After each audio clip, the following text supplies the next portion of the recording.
Please be seated.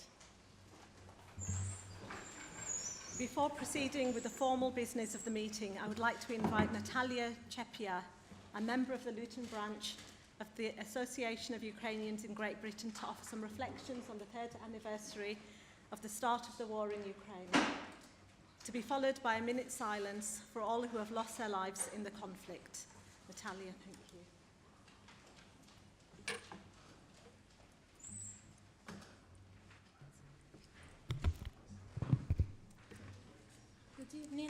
Good evening, Madam Mayor. Good evening, dear councillors. My name is Natalia. I'm representing Ukrainian community in Luton, and I'm a member of Luton branch of Associations of Ukrainians in Great Britain. First of all, I would like to say thank you very much for such an opportunity on the day like this, which means it's a sad event for us. We would like to celebrate the victory of Ukraine, but unfortunately the war is still ongoing. Thank you for the opportunity to be here today and to express a few moments on behalf of Ukrainian community. As we mark the third anniversary of Russia's unprovoked invasion of Ukraine, we stand together in remembrance of the immense sacrifices and enduring resilience of the Ukrainian people. Ukraine has shown incredible strength and unity in the face of aggression and remains steadfast in the determination to defend her sovereignty and secure a peaceful future for its people and the whole Europe. After 3 years of Russia's unprovoked and illegal invasion of Ukraine, Ukraine stands proud and resilient. Everyone wants peace, but there can be no peace without justice to Ukraine. Russia's invasion of Ukraine on 24th of February 2022 was a senseless and continues to be a senseless violation of international agreements and international law.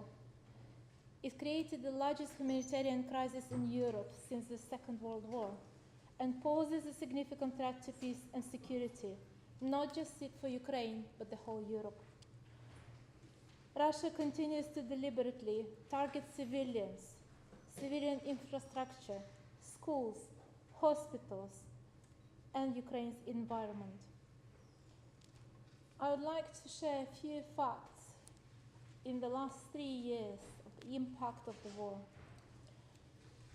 Since 24th of February 2022, almost 600 children have been murdered, and over 19,000 children have been illegally transported to Russia.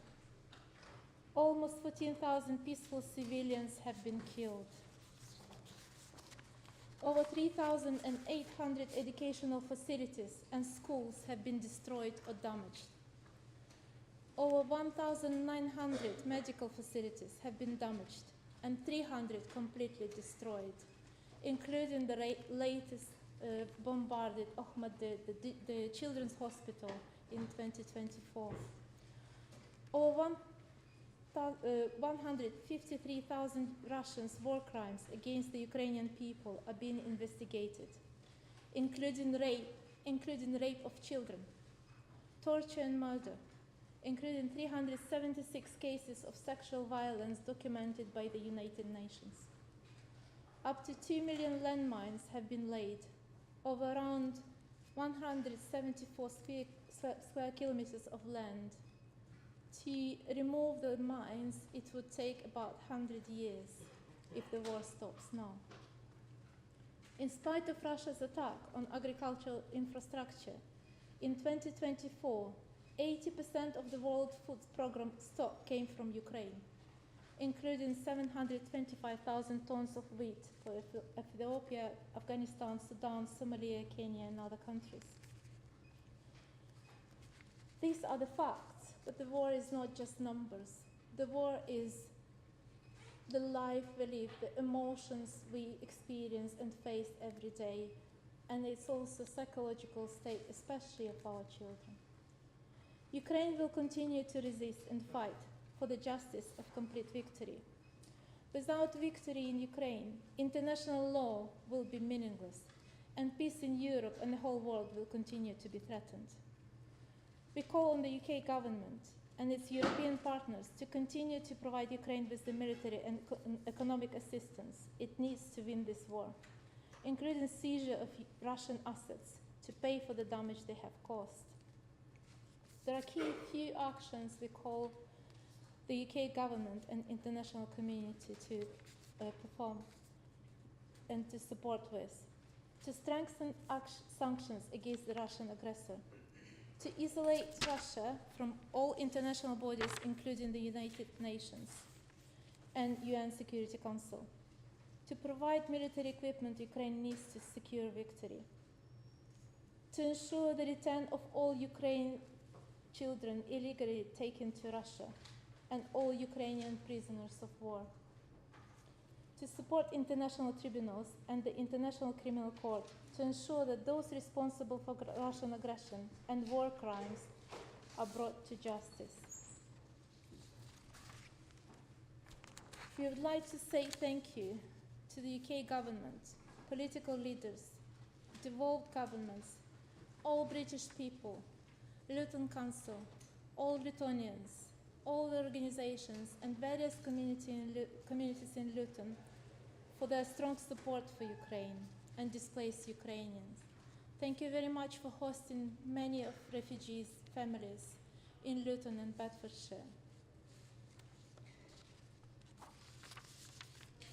We continue to extend our heartfelt gratitude to the whole country and to Council, especially for your support and solidarity. Your continued commitment to our cause gives us hope and strength. Together, we will overcome this adversity and be able to build a brighter future for Ukraine and our continent, the whole world. Thank you very much for standing with us. Your support means a lot to us. Your support means that you're standing for freedom and independence of Ukraine, along us, Ukrainians. Slava Ukraini! Glory to Ukraine! Please would the Council stand to join me in observing a minute's silence for those who have lost their lives in the conflict.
Please be seated.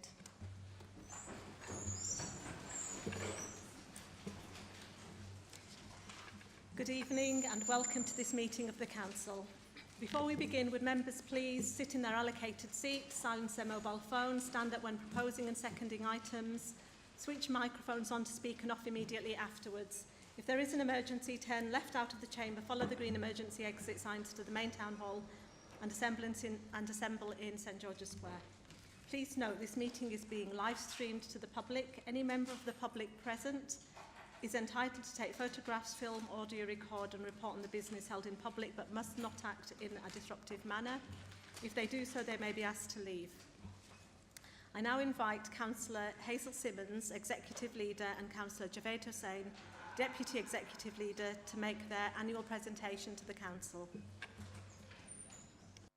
Thank you, Madam Mayor. Good evening, Council. Before I move into the speech for this evening, I would just like to say a few words regarding the very distressing news we have heard this afternoon regarding Nicholas Prosper, who pleaded guilty today to 3 counts of murder. The revelation that he had plans to cause further harm in one of our schools is extremely shocking, and I don't underestimate the emotional difficulty this news will have on our children, our staff, parents and carers in our school community. Our thoughts and prayers, of course, are very much with the family and friends of the 3 innocent victims of these senseless murders. And I would like to also to praise the excellent work of Bedfordshire Police for apprehending the perpetrator before he attempted to cause any more harm. We will be asking schools, obviously, to further review their security measures in light of what came out in court today. So I thank you for that. I'll now move on to the report. Since our last report to Council, the country elected a Labour government, a government already working to reverse the years of Tory neglect, a government who recently announced Making Work Pay, which will see the biggest ever cash boost to the minimum wage, alongside cracking down on fire and rehire and the end to 0-hour contracts. A government that will give us fresh hope.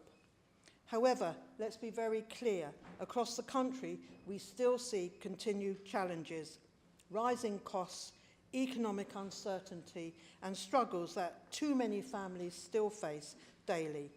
Luton is no exception. Inflation and high interest rates have left scars, with households forced to make impossible choices just to stay afloat. We welcome the Chancellor's commitment to kick-starting economic growth.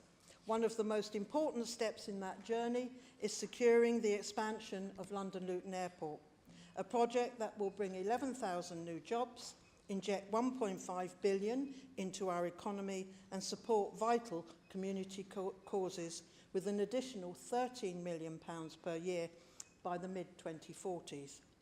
Every pound spent by passengers at our airport means 53 pence invested directly into our community, 20 times more than any other UK airport. The expansion has received overwhelming support from the people of Luton, with over 10,000 signing a petition and 135 businesses backing it. And let me be very clear, this growth will not come at the expense of the environment. With our green controlled growth framework, we will ensure expansion is sustainable, responsible and delivers for our people. Our plans for growth would also be a catalyst for Luton to become a leading hub for green technology research. Our airport is widely recognised as the most significant and important player in Luton's economy and the wider sub-region. But even as we plan for a prosperous future, we must acknowledge the blows we have suffered. The closure of Vauxhall plant by Stellantis is nothing short of devastation. For decades, Vauxhall has been at the heart and soul of our town. We fought hard alongside the unions and our MPs to save the jobs. Workable proposals were put forward to Stellantis, but they weren't interested. We can only assume that they don't care about our town or the livelihood of those workers and their families. Discussions are going forward for the formation of a cross-government-led task force to look at the immediate work that is needed to be done to support Luton following the closure. Despite our challenges, we are making a difference, and one figure that really stands out is that since 2023, the number of people living in destitution in our town has dropped from 12.1% to 9.9% of households, a hugely positive change for almost 5,000 of our residents. This is what sits at the heart of the Luton 2040 vision, which I know is supported across the chamber. Child poverty is also down by 5.5%. We recorded the highest job growth in the country between 2010 and 2022, and we're the 4th highest business rate, startup rate in the UK. 90% of our schools are rated good or outstanding. Crime is down. Bus use has returned to pre-pandemic levels. We also have 6 green flag warded parks. We have launched the Luton Arts Alliance, bringing 1 million new investment into the creative sector. and we have begun the restoration of Wardown Park Lake, a heritage project which promotes biodiversity. We are very proud to have secured funding for the Stable Homes Built on Love Pathfinder, which supports families and reduces the need for children to enter care. The launch of the Family Hub Network with 2 family hubs and over 20 outreach sites is providing vital community support. Our success, as always, is built on collaboration, ambition, and the unwavering community spirit of Luton. We saw it when we hosted the BBC's biggest ever Radio 1 Big Weekend in Stockwood Park, a crowning moment for our town with over 100,000 people flocking to the town and millions tuning in on the TV. Luton was there for the world to see.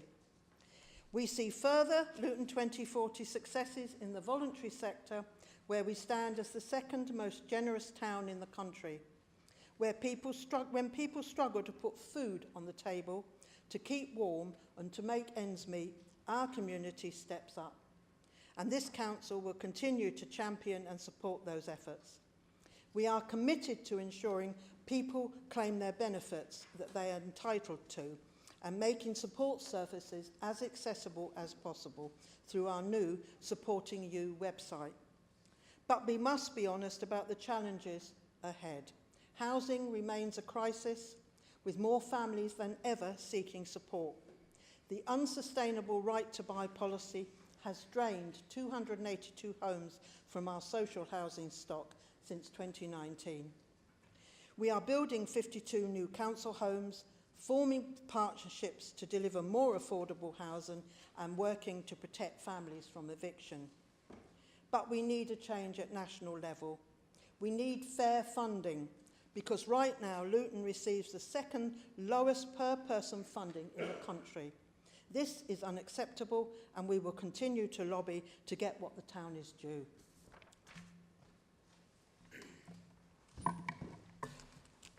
Thank you, Hazel. Thank you, Madam Mayor. And good evening, everyone. On crime, particularly knife crime, let me be clear. One incident is too many. We have held a multi-agency summit to tackle this issue head-on. We will continue working with the police, community groups and young people to stop this scourge. We are working closely with our partners at Mary Seacole and Signpost to develop a campaign to prevent homelessness and encourage independent routes to housing. The town centre remains a priority for us all. We've set up a town centre task and finish a multi-agency collaboration, all working to improve the area. We're also improving safety with the neighbourhood enforcement team, police and Luton Point security patrols. We've carried out multi-agency nights of action, and just to give you some context, in one night alone there were 20 interactions with young people breaking public space protection order rules, 150 personal protection alarms given out, 20 rough sleepers signposted to support services for help, 64 parking offences tickets issued. A public protection spaces production is in place that helps tackle casual littering, street drinking and antisocial behaviour. The waste investigation support enforcement team officers and our neighbourhood enforcement team don't hesitate to issue fixed penalty notices. Just to give it again a bit more context around that, in a typical month, 204 issued for littering and 35 breaches of the public spaces protection order in our town centre alone. But antisocial behaviour can be a complex matter, so council teams from housing, public health and homeless partners are working to support people with complex needs, such as those sleeping rough. There are loads of free events in our town centre: Runfest, Diverse, Luton in Bloom, Farmers Market, Eid Festival, 5 weeks of activity over Christmas in St George's Square, Hat Gardens, Market Hill. 2,000 people attended lighting up Luton. Luton's cycling and walking plan was signed off by executive, will allow us to bid for funding. Bus service improvement plan. Funding has seen improvements to our bus infrastructure and has supported the hugely successful hip-hop multi-operator ticketing, which is a partnership between Luton Council and Butter Buses Luton, which has seen a greater than 30% bus pedagogies increase. We have a year-round events programs for all the family, from storytelling, live music workshops and seasonal events. We have some great venues with live music such as the Bear Club, the Castle, the George II, and also events at the Hat Factory and Luton Library Theatre. The Vale Cemetery extension is now in use, ensuring our residents have a dignified spaces to send off their loved ones. The DART has now had over 5 million users, reducing our carbon footprint whilst enhancing the customer user experience from the dreadful bendy buses and reducing journey times to our airport. We have started the development of our new local plan alongside Local Transport Plan 5, which is really exciting, and I know a lot of you in here have been involved in it, and thank you for your contributions. With the additional funding, highways funding from a Labour government, we're in the process of deep cleaning 32 roads in Dallow, Biscuit, Saints and Beach area. This will also include cutting back trees, sweeping, general maintenance, road lining, refresh, footpath repairs and deep cleaning our gullies.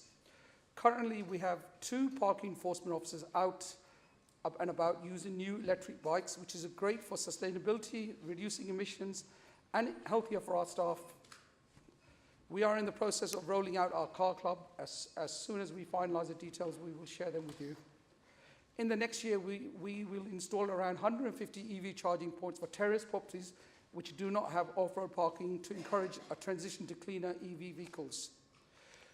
To address ongoing concerns, parking concerns and issues, we have approved a red route policy, and to tackle speeding, we have plans to introduce average speed cameras in certain roads, and we hope to keep on rolling that out. Regeneration continues with a few key spots in Guildford Street and George Street having artwork displayed, and the park viaduct will be enhanced with coloured lighting. The stage development in Bute Street, which is a multi-million-pound project, which includes residential accommodation, a multi-purpose performance and community space, office spaces, a food court and commercial space, public railway improvements, cycle hub and landscaping by the train station, which will be more welcoming than the old car park that was there previously. Planning consent was also approved for a new 25,000-seater capacity football stadium on the old Power Court Stadium, which will improve the look and the feel of the town centre. We are seeing the Junction 10A site by Glencar in progress, which will generate valuable jobs, especially with the sad loss of Stellantis closing our Vauxhall plant. So there is plenty of positive to be about, and we continue to work together to create a town centre which is safe, welcoming, and a place we all want to spend time. And thank you. Unfortunately, due to continued underfunding and increased demand for council services, we have had to make the difficult proposal to raise council tax to the maximum level allowable without requiring a referendum. The increase will help us protect vital services, particularly adult care and children's. Despite financial restraints, we continue to invest in our people. Morton House is now open as an adult skills hub, and we recently held the 2040 conference there. We've secured funding for a Fairness Task Force, a major partnership project with the voluntary and community sector. We've signed a civic agreement with the University of Bedfordshire, ensuring that their role in Luton is shaped by the needs and ambitions of our town. We've invested 1.5 million in play areas, helping to make Luton a child-friendly town. And we will continue to support our foster carers by exempting them from council tax. Luton is a town with ambition, with heart, with determination. We have seen tough times before, and every time we have fought back. We are a town that works, a town that gives, and a town that thrives. So today I ask you to stand with our workers, our businesses, our families, and our future. Together, we are not just shaping Luton, we are shaping the future of Britain. Luton, our best days are ahead. Let's seize them together. Thank you for listening to me. Thank you. The first item of business is to receive the minutes of the meeting of the Council held on the 21st of January 2025, are set out on pages 3 to 7. Does the Council approve the minutes and agree to me signing them as a correct record? Thank you. Councillor Fry. I'd just like to point out that in the attendance record, my name is missing, and I'd just like it added, please. I'm included in a later vote in the minutes, which is correct, but they omitted to put me in as attending. Thank you. We'll make that correction. Thank you. Anybody else? Okay, I'll sign it.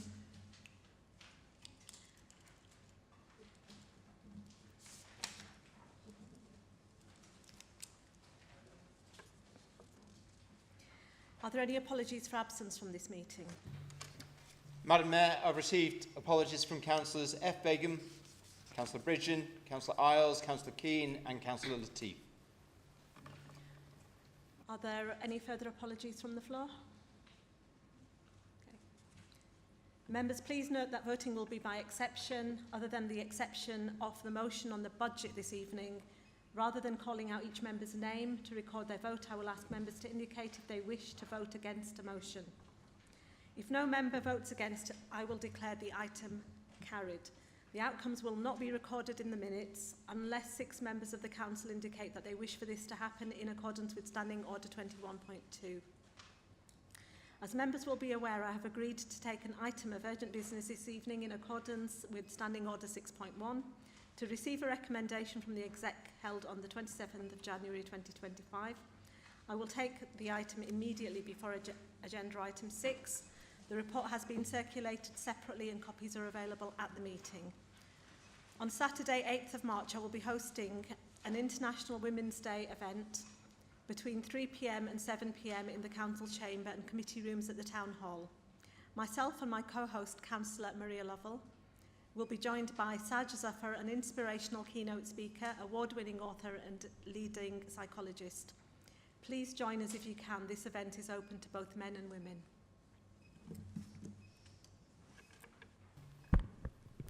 Madam Mayor, all members of the Council have been circulated with a list of the items before the Council this evening, which fall within the ambit of Section 106 of the Local Government Finance Act 1992. Any member affected should disclose the fact and refrain from voting on any question relating to those items. Madam Mayor, I have received no Section 106 disclosures and no disclosures of interest. The next item is an item of urgent business to receive a recommendation from the exec held on the 27th of January 2025 to amend Standing Order 86.5 to increase the threshold triggering central procurement from £5,000 to £25,000. I call upon Councillor James Taylor to move the recommendation. Thank you, Madam Mayor. I move the recommendation of the Executive set out at paragraph 2 on page 1 of the report circulated separately. Is the motion seconded? Are there any questions? Councillor Franks and then Councillor Aslam. Just a matter of clarification, thank you, Madam Mayor. I wonder if Councillor Taylor could confirm whether the revised limit applies to single transactions or whether it applies, for example, to regular supplies of services for which the Council no doubt receives monthly invoices. In the case of regular supplies, would that be an annual limit? It's just single transactions. So if it's within a contract already gone through a procurement process, that's a regular service. This is just a new procurement of a service or an item or a product. I'm really pleased that we are reviewing our procurement policy, something which I've been calling out for years, and also looking at getting value for money. Can the portfolio holder assure us that local providers will have an opportunity to bid for some of the services? Because the way I see it, 2040 vision is not just about giving people employment opportunities, but also business entrepreneurial opportunities. And I see that by providing 700 services, there is a lot of room for growth for local businesses. Could you reassure that those businesses here will have an opportunity to bid for services? Absolutely. It's slightly unrelated to this particular point, but the purpose of the procurement policy is to review it, is to allow us to bring in some of those factors, so social value and how important that is for delivering on the contract and for our town. So by reviewing our procurement policy, we can now take account of those factors like locality, what it delivers to our town, so that can be part of the procurement decision, so it's not just purely financial. Although by making this small amendment as well, it will free up our procurement team to spend more time on those larger contracts where they really can drive savings and value, and spend more time assessing those social values like you highlight. Just follow. So, and also, how are we going to monitor that we are opening up opportunities and getting value for money? Is there a mechanism put in place that you can tell the House? Well, it's on the portal. It does that. We also have many very experienced and valued councillors here to do that as well. We have overview and scrutiny committees to do that. I'm sure if that's something they want to review, they can ask for it to be taken into overview and scrutiny to review how procurement's getting on in that aspect. Are there any amendments? Does any member wish to speak to the motion? The motion is before the Council. Does any member vote against the proposal? The motion is carried.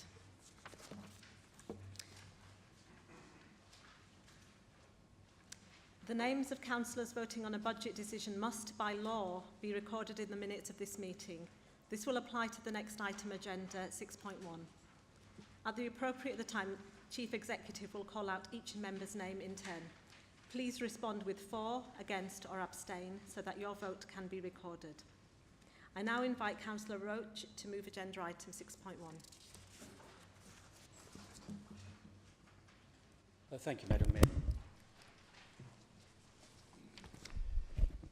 Setting the budget for next year has not been easy. We need to deliver essential services and invest in the future of the town at a time when public finances are constrained. 2025 and 26 is set to be a year of challenges internationally, nationally and locally. The economy is affected by negatives such as sluggish growth, the cost of living crisis, rising prices and persistently higher interest rates. These effects are made worse by overseas conflicts, potential trade wars and volatile exchange rates. These factors have a huge impact on local government finances in general and the financial position of Luton Borough Council in particular. Locally, the decision by Vauxhall owner Stellantis to close its commercial vehicle plant in Luton with 1,100 jobs at risk puts pressure on the local economy.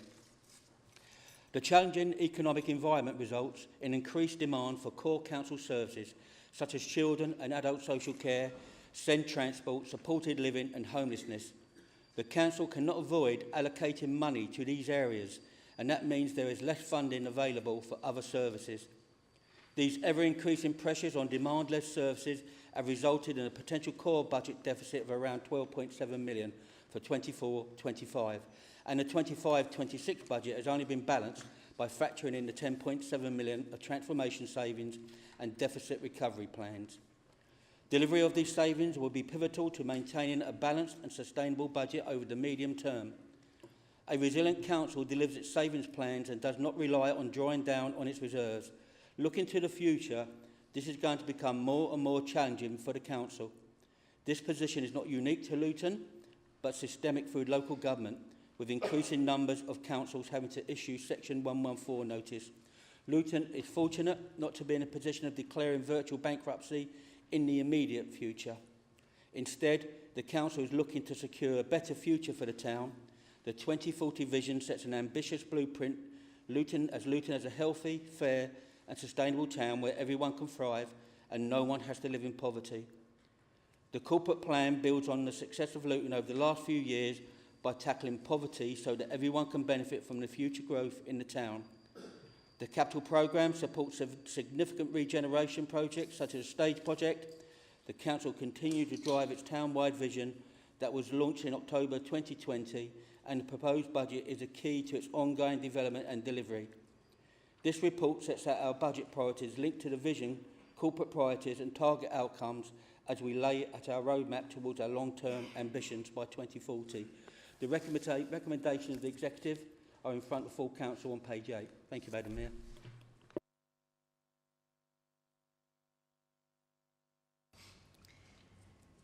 Is the motion seconded? I now propose to take any questions on the report.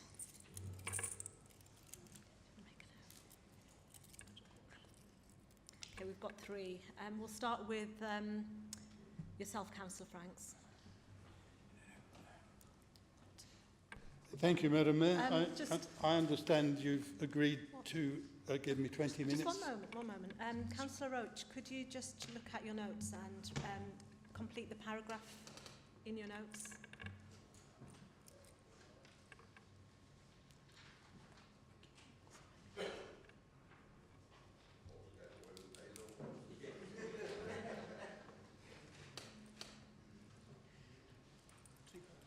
I don't know.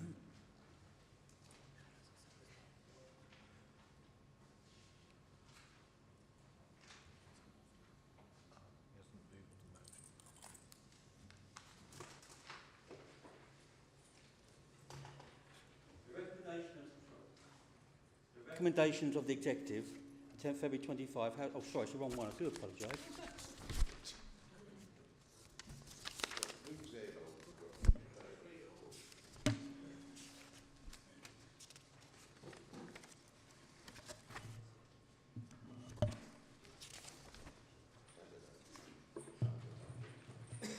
Have I got it on here? I've got it. Thank you. Sorry. I've got it. Thank you. Yeah. In moving the recommendation of the Executive set out in paragraph 1 to 215 on pages 8 to 10 of the agenda, I further move that the table showing the aggregate amounts for council tax set out are recommended 10 to be replaced by the table circulated around the council chamber. Thank you for reminding me. Thank you. Sorry, David. So we'll go back to yourself, Councillor Franks. You had a question.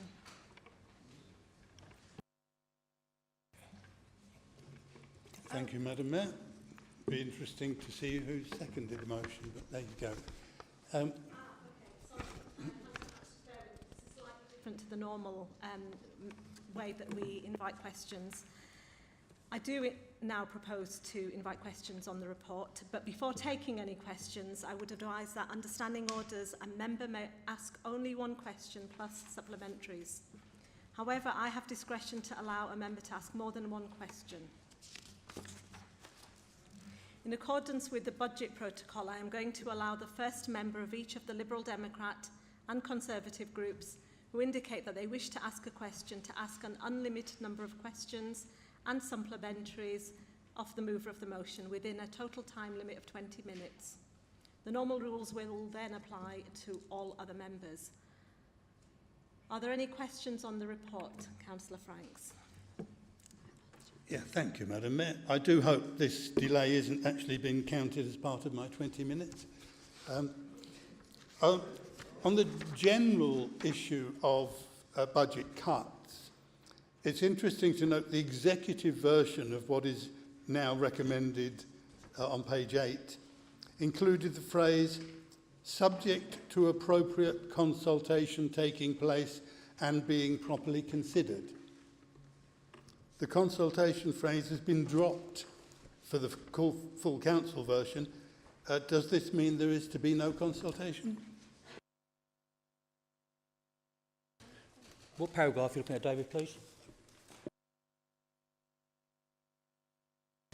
It's part of your recommendation, and the version that appeared in the executive report was slightly different because it included subject to consultation.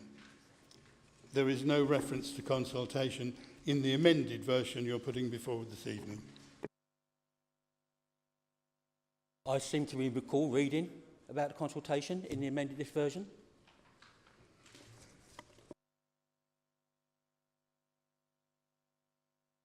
Perhaps you'd point out to us where it is in the motion that you've just moved, because I can't see it.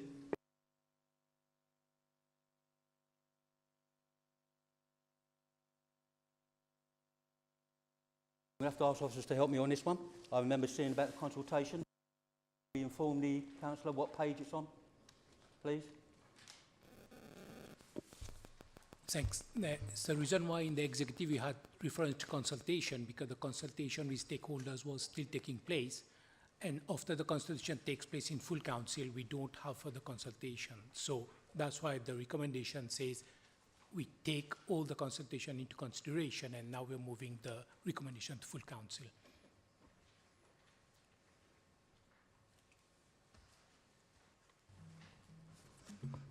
This is most irregular. I'm supposed to be asking questions of the mover of the motion, and I'm entitled to expect that the mover of the motion is going to answer the questions. However, we'll move on then, since there's no answer to that one.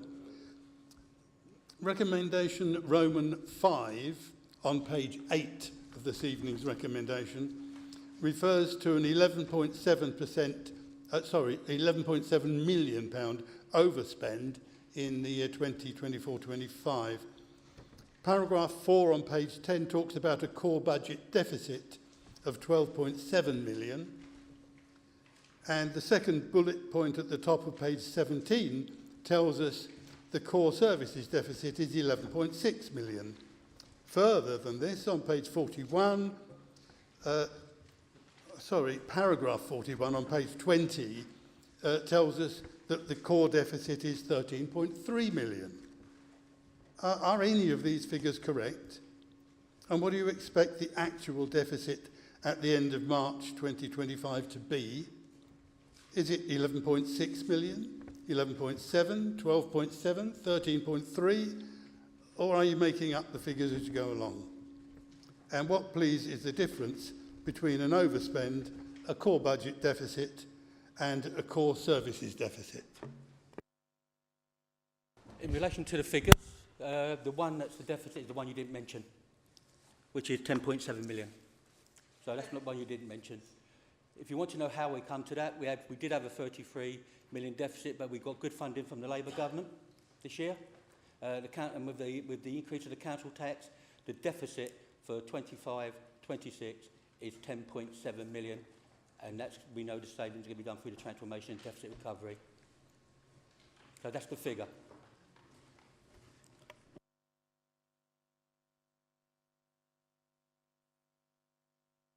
Okay, let's move down again. On page 22, paragraph 48 informs us that with 1/3 of your planned 3.7 million spend on a consultant to advise you how to save money, you are currently achieving £1 saving for every £1 you spend on the consultant. The plan, as I understood it, is to achieve £4 saving for every £1 you pay the consultant. So how confident are you that your 3.7 million investment with the consultant will deliver £14.8 million in cost reductions? And what exactly are you doing to make sure this happens? Say is fairly high for the transformation programme budget lines for this year. I would say confidence levels are quite high, fairly high, I would like to say. In relation to what's been done already, it's already achieved 1.6 million in savings, the transformation programme, 600,000 from bringing the IT in-house and 1 million from the waste contract. Going forward, it has to be monitored, I agree. We have the RAG settings that you've seen scrutiny, and we will have to monitor going forward. But I have a reasonable confidence level for this year, and then we'll have to look at how we're going forward next year. In relation to the consultation, the consultants, quite a lot of this are now done by the officers and the managers and the service directors. So a lot of this transformation programme has now been moved internally, making the consultants less. We did need them at the beginning, but as we move along, we're taking less work from the consultants, moving it more in-house. Thank you.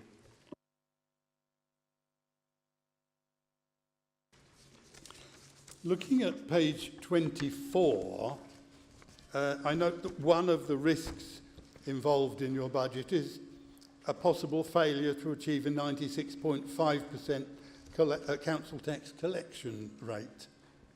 What allowance have you made, please, for the likely increase in claims under your council tax reduction scheme from newly unemployed people due to the Vauxhall redundancies and the Labour government's policy on national insurance contributions? Well, you make an assumption they won't get re-employed. That's the first thing. And, okay, you're entitled to that assumption. We're not making those assumptions. Firstly, in relation to the council tax reduction scheme, it's something we monitor on a regular basis, every 2 weeks. And I'm pleased to say it has not moved. It's been quite level over the year. So we are monitoring it, and if it does move up, we can react to any movement up or down. It's hardly surprising, Madam Mayor, that it hasn't changed very much, because the 1,100 people at Vauxhall haven't been made redundant yet. That's your opinion, Councillor Fain. Excuse me, my opinion, they haven't been made redundant yet. Your opinion about they might be going for council tax reduction is your opinion. Okay, my opinion is that you're being optimistic, but there you go. Another of the risks is listed as the adequacy of reserves. How much are you taking from the Council's reserve to balance this budget, the budget you're asking us to vote for today, and how do you propose to replenish the reserves? We are optimistic because we're the Labour group. That's the first thing. We are optimistic about Luton. You can be pessimistic as you like. Yes, good question. The answer to that is we have a reserve fund called the Equalisation Reserves Fund. There's a shortfall of 4.5 million. Now, the Equalisation Reserve Fund, if anybody wants to go and look at it, says to allow for time. Okay, and that's what we're doing. So 4.5 million will go into the budget to make it, to standardise it this year. And then we will move 4.5 million out of the building rates collection fund, where it's over 5 million, back in to replenish it in the new financial year.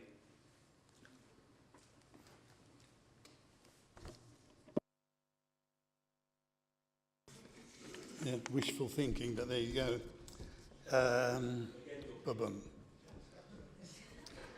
Paragraph 10 on page 29 talks about a loss of business rates income and refers to the closure of the Vauxhall factory. How much of a loss of business rates income are you expecting from the factory closure? If you just repeat the question, I do apologise. I can expect to get an extra 30 seconds for this. Paragraph 10 on page 29 talks about a loss of business rates income and refers to the closure of the Vauxhall factory. How much of a loss in business rates income are you expecting from the factory closure? Well, at the moment, that's not been calculated, because we don't know there's going to be a loss as such, because we don't know if somebody else will move in straight away. So what we're doing here, we have a contingency in relation for these sort of things. There's built into the budget a contingency to allow for companies like Stellantis who are going to do what they do.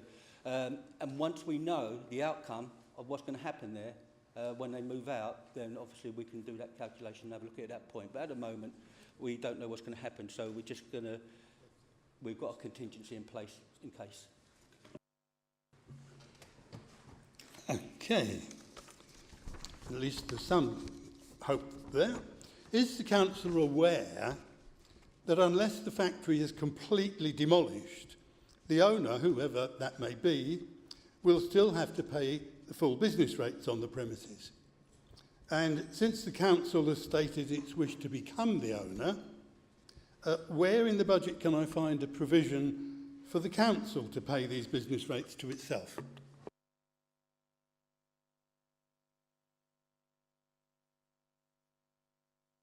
Again, it's assumptions. There's no assumptions at the moment. Once anything comes to light, we report back to full council at that point. Thank you.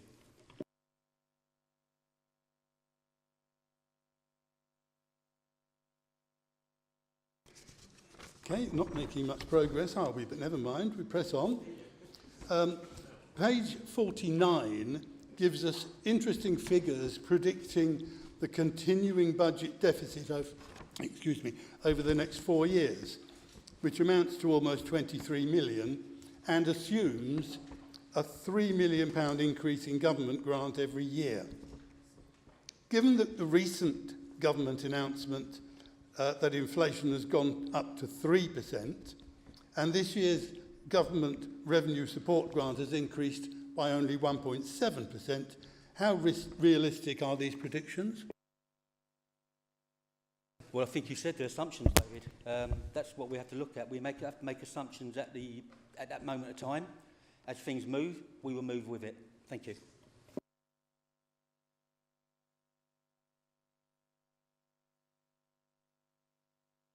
Okay, we can't let this occasion pass without some reference to the capital programme. So, on page 30 of the Green Book, £60,000 is to be borrowed to invest in noise monitoring equipment. Is this a reference to airport noise or traffic noise? Or is it for dealing with antisocial behaviour complaints? Or what is it for, please?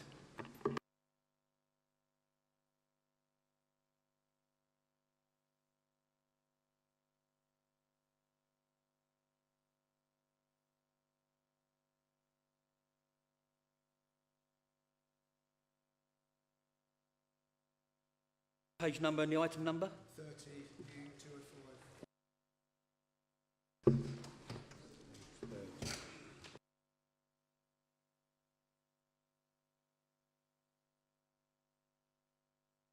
It looks self-explanatory. It's what existing is being replaced.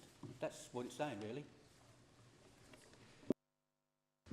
really. Yes, exactly. That's my question. What is it saying? And what is existing is being replaced. Of that subject. Now, if you want me to go and point everyone out for you, I don't know. We'll have to get higher wage and the people to write to you, but certainly that's what it's saying.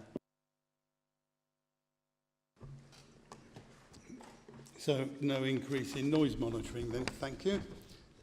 Page 34 still has a provision for a £2 million contribution, we're still on capital programme by the way, to the regeneration of the town centre train station. And at page 34 of the Green Book, actually. Yeah. There is still a provision for £2 million contribution towards the regeneration of the town centre train station. Someone who should know has whispered to me that this planned contribution has been dropped from the capital programme. Have I been misinformed? Madam, can I refer to Councillor Taylor, please? Thank you. We're 100% committed to the regeneration of the town centre train station. I mean, it's still there in black and white. We'll be hopefully discussing further with Network Rail in the very near future about plans to redevelop the town centre. I know they're coming forward with the plans to improve step-free access, but we're very clear that is not enough. That is meeting the bare legal minimum. We still want a full redevelopment of the town centre station to match the investment we're putting in around it. Okay, I better have a word with my whisperer, hadn't I? Looking at the growth page in the Green Book, what, please, are the changes which have led to the need for a £100,000 increase in the budget for licensing? It'll be recoverable for the new licensing scheme. I've been informed that will all be recoverable from the new licensing scheme.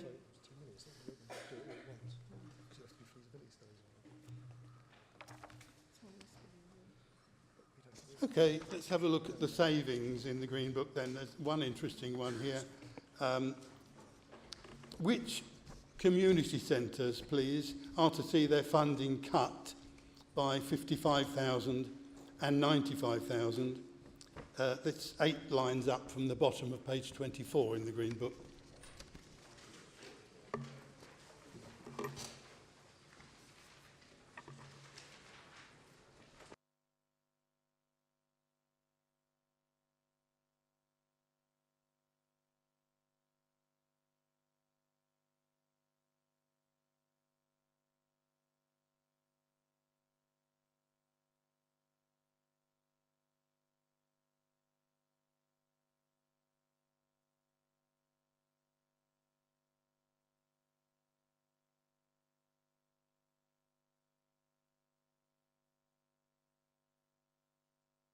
It's increased income generation, if that helps you.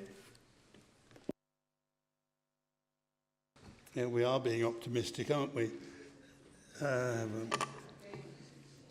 Okay, still on page 24 of the Green Book then. The third line up from the bottom of the page. Constituents tell us it's almost impossible to get anyone to answer a telephone at the town hall. How is this investment going to change, please? How is this situation going to change with your cut to the telephony service of £17,000 in 25-26 and £40,000 in 26-27? Are my constituents going to be able to get people to answer the phones? I think you'll find through the transformation programme there could be a different way of doing the telephony. So you may find that sort of a figure is related to that, and that will all come down to policy groups, come to scrutiny for you to look at some point and make a decision and report back on.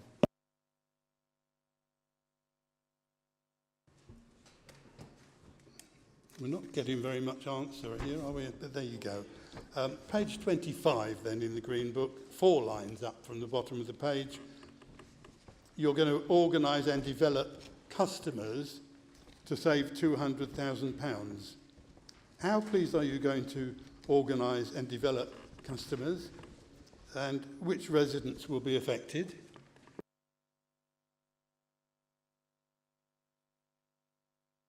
All part of the transformation programme. I mean, I don't know what we say, but what you're looking at is part of making improvements. Part of the transformation programme. It will come back and you can all have a go and have a look at it and have a view. Yes, but excuse me, the question I asked was how are you going to organise and develop your customers? As I said, I'll go back to my answer. It's part of the transformation programme, and that will be within the transformation programme, and when it comes to you, you can have that view and you can respond. I think I'm going to give up.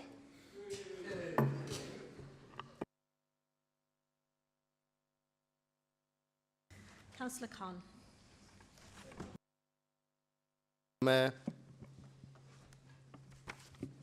I completely accept that the funding formula doesn't really address the needs of Luton Borough Council, and this is where local governments have to make tough choices to ensure that we're efficient and sustainable. Now, inflation is nothing new. Budget pressures exist in the system. We've got systems in place which can accurately project what the spend is going to be. Looking at your overspend and your projections, they're poles apart. How did you get it terribly wrong? There's the master of the austerity programme. Okay. How do we get what terribly wrong? Your overspend is huge. Tell me what page you're looking at, please, so I can refer to it and have a look. Thank you. So it's a question, and it's a general question. Now, if you're looking at your overspend and you're digging into your reserves, which is, you agree, is a concern, and you also have said that potentially the council could go into bankruptcy if we don't have right projections, predictions, followed by accurate budget planning. Could you explain how on earth have we got into a situation where we are having to dig into our reserves where we could have planned better and spent better?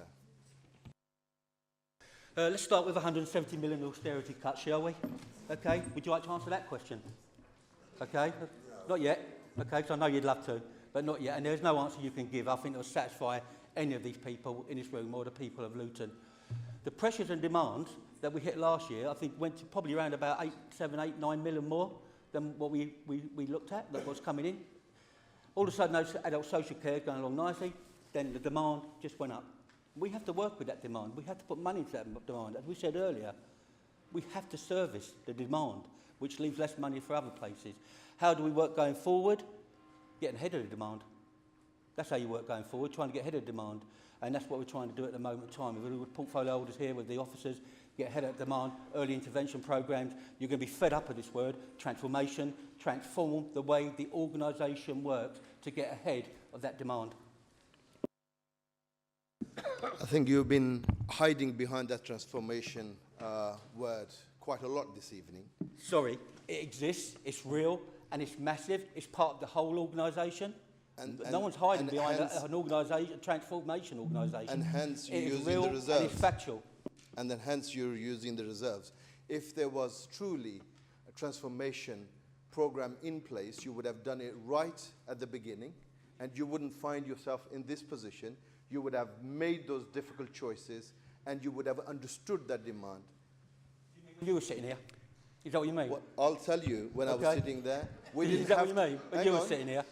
Now, sit and listen. Have the courage to listen.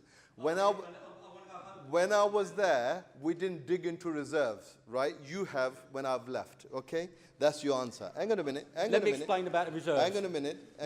Let me explain about the reserves. Yes. Because we spoke about the reserves. We have not gone into the general fund reserves. That is the reserves that is you don't want to get into. That is the reserves where you go down that slippery slope. I've explained about the reserves. We have a reserves called the Equalisation Fund. If you read it, if you look at it, in the book, it will say it's to allow time for something to happen. That's the right thing to do. That's what it's there for. We've not gone into it, a general fund reserve, so we're moving that, using it, and replenishing it. Madam Mayor, you talked about prevention, and we're going to be hearing more about prevention. If you thought about prevention, we wouldn't be doing some of the interventions, okay? So, can you assure the House today that your predictions are accurate, your planning is accurate, and we will not be spending more money from our reserves and leading the council into the hole? Can you assure the Chamber today if the Tories get in, they won't stop us any more money? It's the same question, Councillor. I mean, how can I assure that? Everything is based on this year's budget and assumptions. Okay, I'm not going to stand here and say that. Okay, what we will stand and say is that we will work very hard to ensure that doesn't happen. We will give our focus to ensure it does happen. But I can't say that. No one can say that, and you know that yourself. You know that. Well, Madam Mayor, that is a very woolly answer. Well, I have no confidence in your answer, and that's why I'm really concerned. That with effective planning and with right interventions, making right and difficult choices, things can better. And when we look at your trading arm, which was supposed to be delivering much more growth, that remains very, very low, can you assure this House that you have right plan for growth and you're not just entirely focusing on cutting services and depriving the residents of those services? Where did the cutting services come on? Where did you get that from? It's not in there. So where did you get that from? Well, with the kind of planning that you've done, and you've talked about getting into a difficult financial position, we want to have that assurity that you're planning better, you've got better systems in place, you've got a really good insight of that demand, and then you're taking those bold and brave decisions. I think I can assure the House, the Chamber of that, yes. I think I can give you assurance that that's what we're trying to do, that's what we're trying to achieve. It's the position we want to get to, so I'm happy to give that assurance. Thank you, Lady Mayor. And just for clarity, we will have the opportunity to speak on the motion afterwards? Because there is that's part of the process, yes. Thank you. And just a gentle reminder, we are a chamber. We're not a house. No, you are okay. No. So we'll move on to Councillor Alia Khan. Thank you, Madam Mayor. I think despite all the debate we've had tonight, I'd like to congratulate our officers and also Rob Roach for delivering a balanced budget once again this year. I think I'm really pleased, particularly pleased to see the additional £6.3 million to carry out the improvements on our highways, which wouldn't have been possible without the additional funds from our Labour government. Now, what I've been particularly pleased to see is how our Labour Council has been proactive in delivering the cleanliness of our roads and highways maintenance, and I've seen it particularly in my ward. So my question is, does Councillor Roach agree with me that this shows that we are listening to our residents and we are listening to our fellow ward councillors? I think we do that all the time with this budget and with the capital programme and everything we try to put in place. We try to make sure we have a balanced budget in place, which we've done now for the last 14 years of austerity. Dealing with austerity, that's amazing, you know. Just think about that. On Friday, I saw a public announcement of 30 councillors, mixed Labour, politics and Conservative, asking the government for essential financial hardship or they're going to go into Section 114 notices. Luton are still standing with a balanced budget. We're still standing. We're still fighting. We're still there. Okay? So the answer to your question is yes, I'm really pleased. Thank you. Councillor Umiali. Thank you, Madam Mayor. I'm pleased to see that we've been given an additional £1.2 million from the Labour Government from the Children's Social Care Prevention Grant. This will be essential in providing essential preventative services, including early help, family networks and child protection. Does Councillor Roche agree with me that this extra funding is extremely welcome and essential in supporting children and families in Luton, and particularly welcome after 14 years of underfunding from the Tory government? Thank you. Again, it's very, very welcome. The children in our town, the children with special education needs, need all the support they can get. So this Labour Council, the Labour Government, will offer that support, and we will support all the children in this town in relation going forward to the 2040 vision to make every child matters. Thank you. Councillor Skeppelhorn. Thank you, Madam Mayor.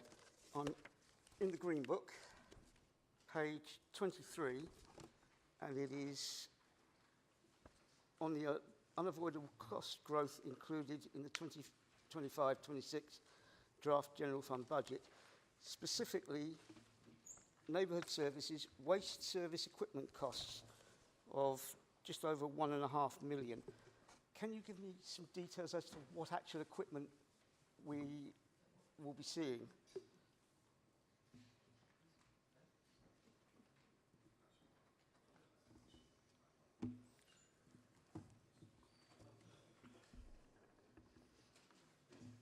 To Councillor Shaw, if I may, Madam Mayor. Thank you. A lot of that cost is for now, for climate change. We're electrifying a lot of the vehicles, all the grass cutting vehicles, all the equipment, instead of being on the, we've done brilliant having them on the low emission, carbon emission, petrol and diesel, and the plan now is to electrify everything, so we move on even further, even quicker, being a brilliant Labour Council to increase and decrease our carbon emissions by having all the electric vehicles, all the parts, everything else. We'll have those vehicles all powered by electric. So it's actually the equipment we've already got being replaced. We're not buying new lorries or anything. No, we're not a silly council. We're a good council what looks at all the finances, and the idea is as that equipment comes to the end of its life, and remember some of its leased, is we replace it with all electric equipment.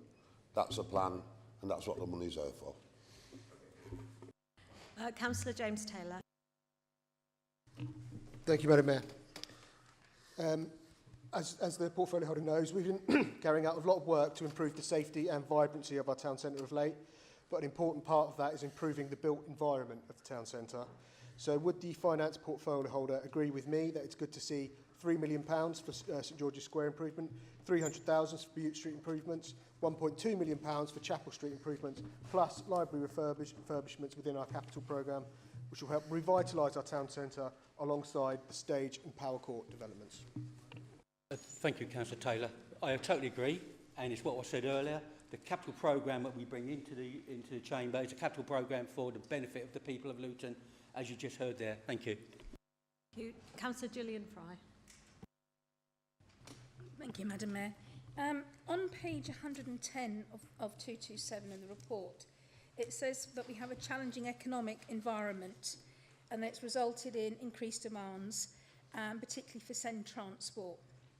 And I'm just looking at page 160 of 227, and it says that we're making a 1,500 Send Transport and Children's Services saving. Could you just quantify that for me, especially as these children need all the help they can get? Document.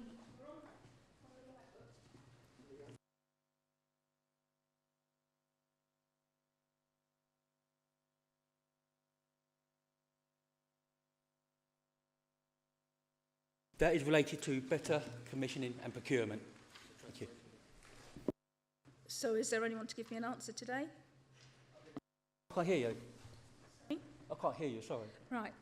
Will I be able to get an answer on why the Send Transport's making a saving when it's saying that there's an increased demand? Pardon? I'd say it's down to better commissioning and procurement. Sorry. Okay, thank you. Sorry, I didn't hear you. Thank you. Okay, can we go on to Councillor Zahoor Ahmed, please? Thank you, Madam Mayor. On page 24 of the Green Book, why has the decision been made to change Active Luton, to charge Active Luton 187,500 in rent, given that it was originally set up by the council to run leisure facilities? Additionally, how long is this arrangement set to last beyond this 2-year mentioned?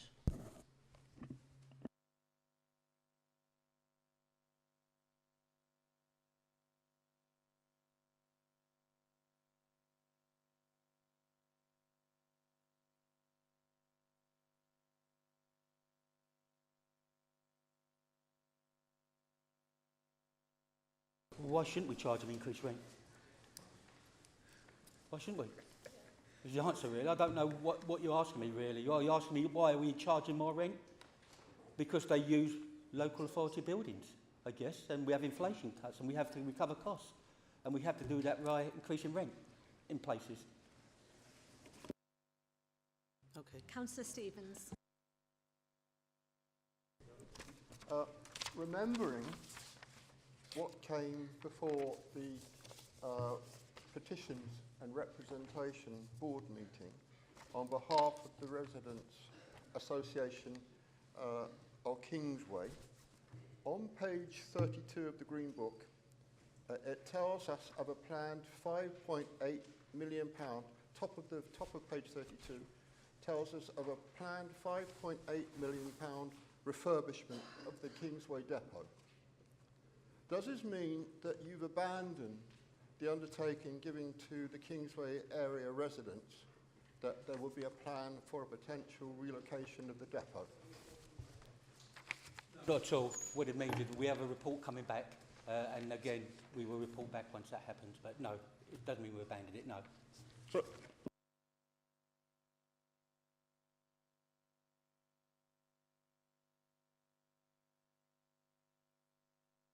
to say that we will still be going ahead with this refurbishment for the sum of money if we're still looking into the potential of moving the depot away to the benefit of the long-suffering residents of Kingsway. Sorry, I'll refer to Councillor Javid if I may, because you're getting mixed up.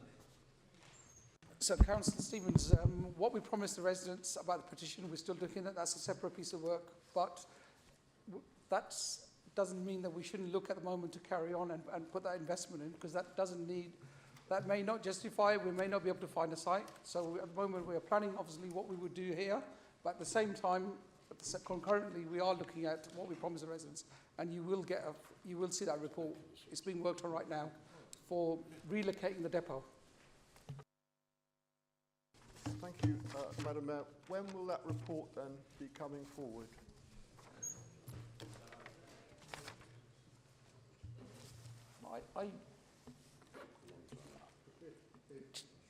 It's being worked on. Gerard, do we have any idea?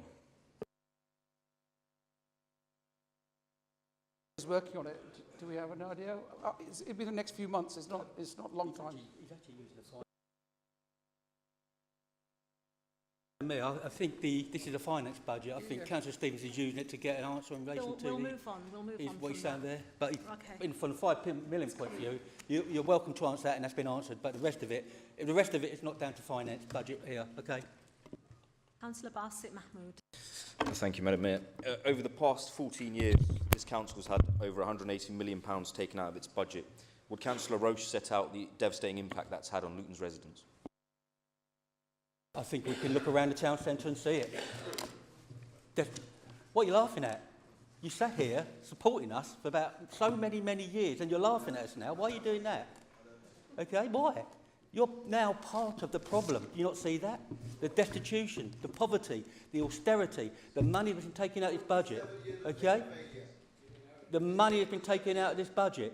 Okay? You see the deprivation around your own walls. You can see it. Okay? That's the impact it has. Councillor Bassett, thank you. Councillors, could you speak one at a time, please? I think we'll move on. So, Councillor Underwood. Thank you, Madam Mayor. I have a question about the new inclusive economic strategy deal, which is spoken about on page 31, paragraph 17. This is coming to executive at your April meeting. Given what Councillor Simmons said earlier about the potential for economic growth in Luton, the need to take advantage of the economic growth associated with the Oxford-Cambridge Arc, and the growth in the green economy detailed in the CBI report this morning, can the portfolio holder reassure us that that strategy will be implemented swiftly and boldly?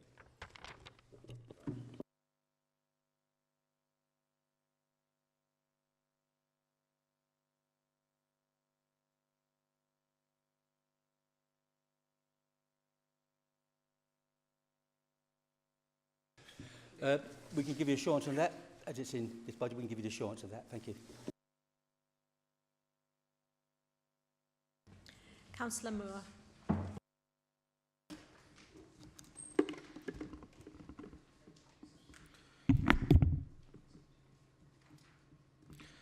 So on page 186, paragraph 29, we see the HRA capital programme table. HRA next comes up in a couple of session time, okay, Councillor? Oh, yeah, sorry. Yeah, sorry. Haven't You can bring your question in then if that's okay. Okay, yeah. sorry. Okay. Sorry. So let's have Councillor Yacoub Hanif. Thank you, Madam Mayor. In case anybody's wondering, just trialing the headsets, I'm thanking members for turning on their mics when they're speaking so we can listen to what's being said. I have a couple of questions. Just this weekend, I was with some local authority leaders saying, you know, raise your reserves, don't put up council tax.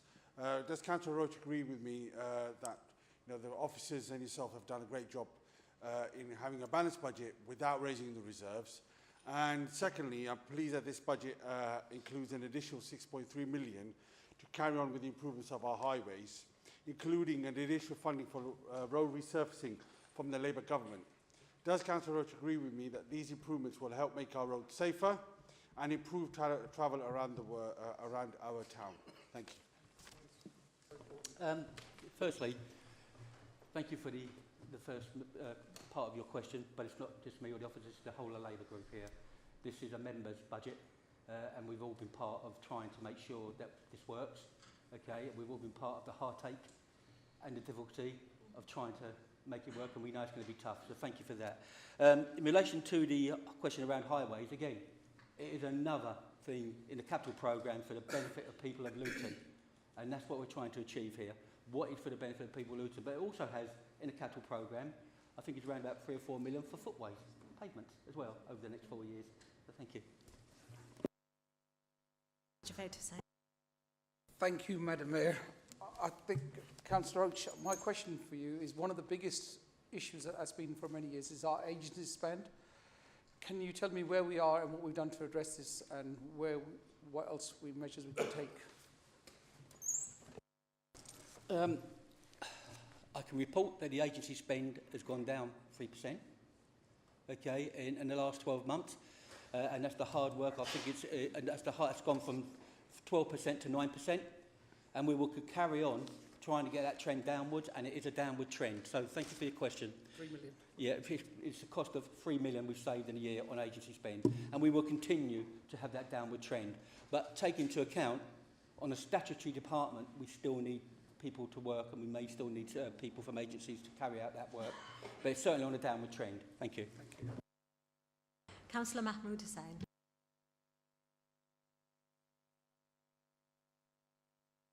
Oh dear. Would Councillor Roach agree with me that after 14 years of austerity and the cuts to the public services, that we have been able to protect services to the most vulnerable people, be that may children or the adults, and this party was in power and hasn't made any redundancy in those particular areas which has more impact on the most vulnerable people in this town. Totally agree with you, Councillor Hussain.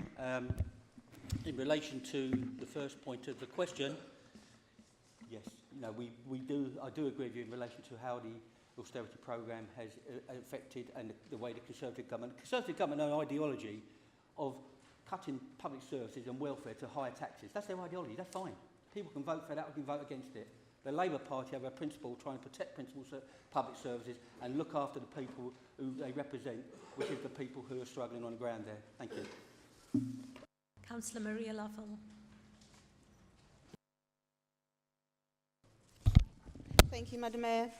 I just want to reiterate what my colleagues have already said, to thank officers and our portfolio holder for the sterling job in delivering this balanced budget in such challenging times. So thank you, to all of you. Councillor Roach, would you agree with me, as my colleagues just said, after 14 years of Tory austerity, enabled by the Liberal Democrat coalition government, that the extra 18 million in support of this year from the Labour government is incredibly welcoming to a town? Thank you. It is, and basically it's what I just said just a couple of minutes ago answering the Councillor saying. The Labour Party have proved they look after the principles of public services by putting 18.5 million funding into Luton Borough Council. Just goes to show the principles they protect on public services, and we support that. Thank you. Councillor Tom Shaw. I ask, does the portfolio holder agree with me that, first of all, Councillor Khan's statement about the fair funding formula is the biggest, well, I won't say biggest load of rubbish, I might get reported to Standards Board, but it is completely wrong. It's the first time this council has had, with the extra money we've got this year, an increase on the fair funding formula, which should have happened year after year after year. But he decided to leave us and go and join the Tories, what did it. And now we've got a half decent payment. But also, would the portfolio holder not agree that David Frank's comments on paragraph 48 on page 22 were completely wrong, because the one-to-one payments against the one-to-four, the one-to-four return on that will be at the end of the transformation budget, and that's what will happen. But even better, the money what's coming from the new cleansing contract for social payback and social enterprises and everything else, it's the first time it had ever been achieved in this council to the level that we're getting that payback this time, over £1 million. And would he not also agree that Councillor Stevens should not have been allowed to ask his questions because he was doing personal stuff on Kingsway, and a lot of the money for Kingsway, he sits on the Climate Change Board, and wouldn't the portfolio not agree that a lot of that money is to pay for the new substation for all the electric vehicles, being such a good council we're getting in, and we need somewhere to charge all those vehicles. So all the electrics and the substation have got to be upgraded, but it won't matter at Kingsway. If we move, after we've done it in 3-4 years' time, and we build an housing estate or anything on there, that substation will still be needed. So it's a very, very good investment on the council. But one last thing for Councillor Khan, the one thing the Labour government's not been able to, no, not for Councillor Khan, for Councillor Roach, the the one thing the government's not been able to do is alter the LHA levels, which the Tory government has still set at 2011 rent levels in this town. I'm going to ask you to get to a question, okay? Yeah, is that, would you not agree how disgusting it is that the Tories set that at that level and the Labour government is going to alter it next year? Would you not agree as a portfolio holder? I agree to all those points, all those good points that you just made. In relation to the fair funding formula, I think I've stood here ever since I've been portfolio holder and explained the Luton Borough Council is a London borough, and we need a fair funding formula based on being a London borough, based on the demands and the pressures that we have are the same. I think we got close to it this year, receiving what we saw, what we got from the Labour government. It'd be good if we got that every year, but I think we got close to them recognising we understand where you are, we know you've got pressures, and we know you are possibly a London borough. So that's the sort of level I was looking at to start off with, basically. So, yes, I do agree with the comment about the fair funding formula. And in the transformation, thanks for clearing it up, actually, because you're spot on with the transformation programme, and I wish I'd said it. You judge us at the end of it, okay, not at the beginning, at the end. 1.4 at the end, that's when we need to be judged on it, not just, yeah, 1.4 at the end, not now. So I agree with that, what you just said there. In relation to the LHA, yeah, let's hope they get round to it, because it is something from a housing point of view that does hold us back in relation to trying to get rental accommodation for our people. So I do hope our Labour government can get round to that, look at that and react to it and change it. And in relation to the substation, yeah, I mean, I'll take your point. Thank you. Councillor Javaria, same. Well, thank you, Madam Mayor. Would the portfolio holder for finance not agree with me that Labour governments have always been good to their principles of supporting public services by targeting councils with a high social care pressure, temporary accommodation, rough sleeping, homelessness, deprivation and a low council tax band? So would the portfolio holder not agree with me? Thank you very much to the Labour government, because of whom we've received an extra 18 million this year to help us relieve those pressures. Yes, thank you. Yes, and I would agree with you. How they've done it this year, if they've looked at it differently, where the Tories may have just put a percentage of inflation or whatever onto the service grant and just sent it off to all the councils, say this is your increase. What the Labour government done is put their money into targeted councils that have issues around deprivation, poverty, homelessness, temporary accommodation, and all those areas that they struggle with, to say, actually, you need the money. So basically, Luton Borough Council got good funding. Some councils didn't get a penny, and they've done target, which I fully support. Thank you. Councillor Roach, are there any amendments to the report? Okay, so we will ask if any member wishes to speak to the motion. Okay. Right, we'll go with Councillor Franks first.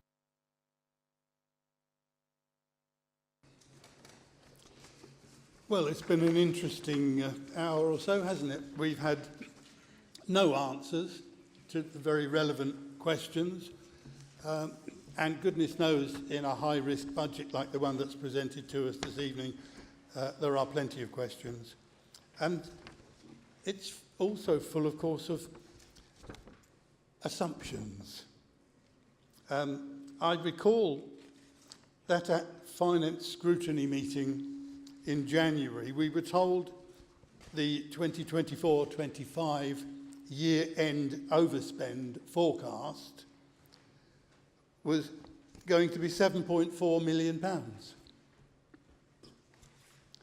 3 months later, when we looked at the Q2 forecast overspend, it had gone up to £13.5 million.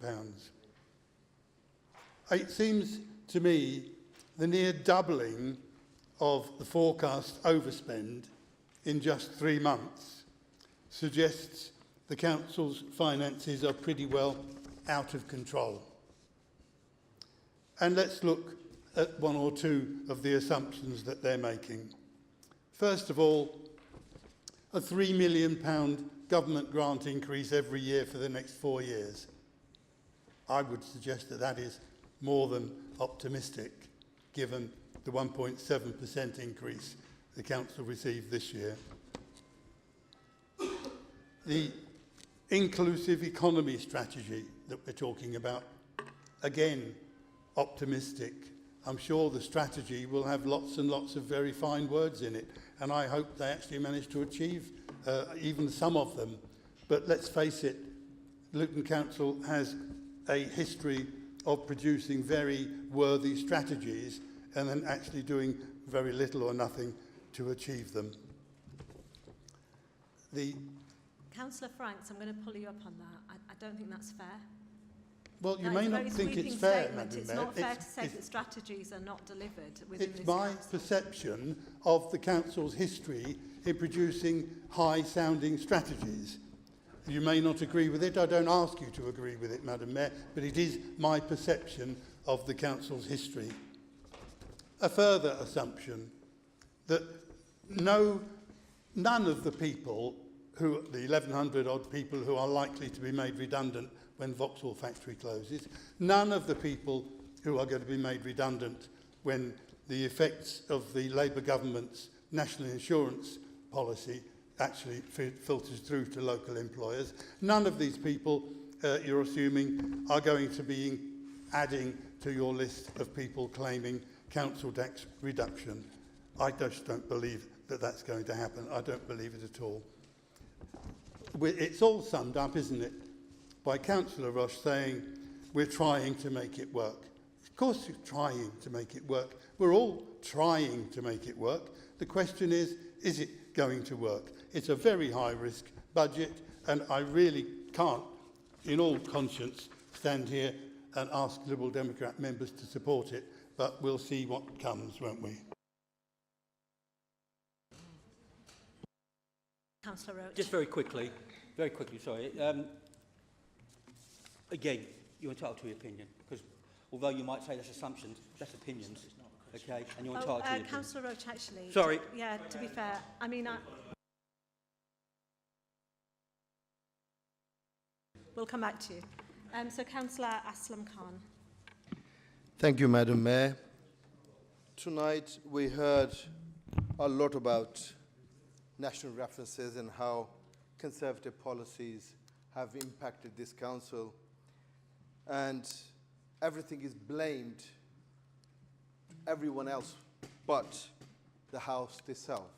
Let me remind you that you have been in power on and off for 27 years.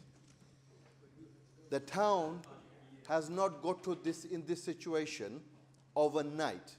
It's a decade of ill-thought-of policies and mismanagement.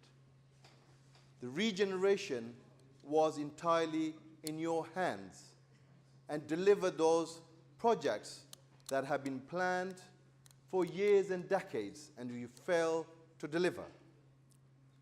And let me give you a little reflection of what the Labour policies have done to this country in a matter of 8 months. The business is all-time low in confidence. You've crippled the farmers, left the pensioners in cold. Hang on, this is here, hang on. You spoke, I will speak, and I'll come down to, and you talked about Conservative performance, and now you must hear about your policy, national government's policy. Can we not interrupt the speaker when he speaks? Yeah, thank you very much, Lady Mayor. And then you should, look, lady and madam, and if a mayor says she has a problem of me calling her lady or madam, then I can understand that. I will not stand here and be dictated by you to Councillor how Aslam, I should be. Councillor Aslam, Yes. it's fine. I am Madam Mayor, but you can continue with your Thank you very much. statement. And I will not sit here being dictated by anyone telling me what to say and what not to say. And I'll come on to you how you phrase your stuff. Anyway, coming on to what Labour have done so far, there's one person every day leaving the country because taxes have gone up and consumer confidence is all-time low. And look at the impact those policies have made here in Luton. We've lost Settlantis. If they cared about Luton, they would have saved that automotive industry that we all have love and care for, and employed thousands of well-paid jobs. And those people who will be leaving, that means they will be at risk. AstraZeneca here locally, not willing to invest £500 million. Why? Because of those policies. I know. Councillor Aslam Khan, one moment. Is that a point of order you want to make? It's a point It's of in order. public. It's a point of order in relation to Stellantis. There's no one's worked harder in Stellantis than the people sitting in front of me and the Labour group here to try and keep that factory going in Luton. So it's not a point of order. I'm not talking about how hard you're trying. I'm talking about your national government and the policies and the impact that's having on Luton, and how Luton remains to be one of the poorest towns in the country. Yes, we have done collectively we've done some great work, and yes, there are some statistics that we need to be encouraged by. But let me remind you, we still have one of the highest unemployments in the country. The mortality rates due to ill health still remain one of the highest in the country. And when you look at housing crisis, this is one of the worst in the country. So do not get excited by £3 million of handout for 1 year over the couple of years. That's not going to make this council more sustainable. And going back to what Councillor Frank said, based on your assumptions, we've seen how far and poles apart they are from your projections to reality. That's why we have no confidence in your national government, because they're ruining this country and forcing people to go out of this country. And we have no confidence in your predictions and what you've said tonight in your budget. So I'm sorry, me and my colleagues will not be supporting this. Okay, Councillor Yaqub Hanif. Thank you, Madam Mayor. I mean, we could do with a bit of decorum in this chamber, where let's keep it civil and let's not make personal comments at one another. Yeah, and also could we not interrupt each other as well? That will be most welcome. But yeah, it's quite shocking to see members sitting on this side of the House that were part of this side of the House. Oh, sorry. Sorry, that word house has just turned into my house, the chamber. But can we not elevate the chamber to the House? We are still the chamber. We will remain the chamber. Thank you. Yeah, it was great, getting quite comfortable. That's why I was referring to a house. But thank you, Madam Mayor. But yeah, I mean, I would just like to add, congratulate Councillor Roach on receiving a balanced budget, on not raiding our reserves, because I remember there used to be a Lib Dem councillor, he's a long time gone, but he was always saying, raid the reserves. Well, if we do that, then when it comes to a rainy day where a lot of local authorities are undergoing that, then we've had to make some tough choices, but we're glad that we're not. And I think it's quite convenient for some members on this side of the House to forget that who was in chamber, who was in charge for 14 years. 14 years we've had, and within months we've had, so much money given to this borough by this Labour government. And also, I don't know where the respected member for Lucy's getting this information about Glasgow's poets. Sorry. Yeah, close enough. But this information, I'm sure we would like him to share with the chamber where he got this information about GSK not investing in the town, AstraZeneca. And also, I think it would be nice that if members shared factual information with the chamber, not fictitious information. Again, that's a matter of opinion, but I think, again, we would like to remind everyone that's in the chamber and watching us online that we have a Labour Council that's working for each and every one of its members, of its residents, delivering a balanced budget without raiding the reserves, as some are advocating, and delivering, results for its residents. Thank you, Madam Mayor. Thank you, Councillor Amjad Ali. Thank you, Madam Mayor. Just a few points. The Labour Council today, we've learned that it's saying that it's working for the people of Luton. And I just want to point out a few things. working for the people of Luton means ensuring that they have green spaces that they can actually play on. We see continuously every single year that this Labour Council has continuously built on green spaces. We already are on the brink of losing Wandon Park. Wigmore Valley Park is already in line to actually be built upon. And surprisingly enough, a couple of weeks ago, I came across a report that had eyed up another 28 spaces, inclusive of green spaces, that Foxwell Homes is eyeing up to actually build on. We are told that this is a balanced budget. However, at the same time, we are digging into reserves, and I believe those reserves have now been renamed as equality reserves or something. Yep. So, again, it's not a balanced budget. You know, on one hand, if we're saying, oh, we're not going into the reserves, but then we are. Our deficit is at an all-time high.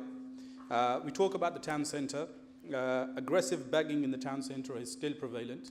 1 or 2 nights of action throughout the year is not going to help that. We need a sustained strategy to reduce aggressive begging and clean the town centre up. We've seen that there's no clear vision on how to reduce the ongoing deficit. We talk about the bus routes and investing in them, and yet we see the likes of Wigmore Lane that have now completely had their usual service eliminated from all the bus line tables. And I think somebody was speaking about cleaning up the town and doing street cleaning. Now, we've only seen that in Labour-held areas. There's actually no vision. How can you refuse that? The areas that you have pointed are Labour-held areas. There's been no consultation across any party to say, okay, well, which are the areas that are most in need? You have just cracked on with it. Despite the fact that £18.5 million has been invested, a further 900,000 or so into adult social care, and yet this council has still continued to go for the maximum amount of council tax for the residents. And then we're saying that, oh, the better days are ahead. I very much doubt better days are ahead with the amount of deficit that we have and the way that this Labour Council is approaching any of the questions that we are asking tonight. The stance is very much the same, a dismissive stance. Last year it was, oh, you're being too pedantic around the numbers. Today it's the same excuse that it is our opinion. What we are asking is the same questions that members of the public would be asking this council, and we would expect the Labour councillors to take a more professional approach in answering the questions rather than being dismissive about them. There was something around Active Luton. You're saying that they are making a profit and therefore you said they're making a profit and therefore they should pay money. I didn't say that. I said they use council buildings, so why should they not increase their rent? Well, he's wrong, Madam Mayor. I'm just correcting him. Yeah, basically you're wrong. I did not say that. Okay, Active Luton are an organisation, okay, run by themselves, using council buildings. Why shouldn't we increase their rent? Why? Why shouldn't we? Madam Mayor, if I'm going to be interrupted like this, there's not really much point of me speaking. Every member has got a chance to speak. It was a point of clarification. That's fine, Madam Mayor, but I like it to be done in a more presentable manner. I have never spoken up against any one of you. You have spoken. I have never interrupted any one of you. When I speak, I don't expect to be interrupted either. Put your hand up, ask the Madam Mayor, and speak. Thank you for your clarification. I've taken that on board. Does that then mean that the council is now going to be start charging all the other community centres or any trusts that are running the community centres additional money going into the future? Now, that's just a question, a comment. I don't expect a reply today. But that's about it, to be honest. I mean, Councillor David Franks has pretty much surmised the rest of what I wanted to say. And in all honesty, I cannot support this budget. It is fraught of risks, and we haven't had the kind of answers that we would have expected to receive today. It's just the same dismissive approach from this Labour Council. However, I do recognise that, yes, we have had 14 years of austerity. The last 14 years were not as a coalition government between the Liberal Democrats and the Tories, if I may correct the member that actually mentioned that. You cannot hide behind that coalition government anymore. There's been much that's been done in between, and therefore I think it's just... Councillor Khan, time is up. Just round off. Sorry? The time is up.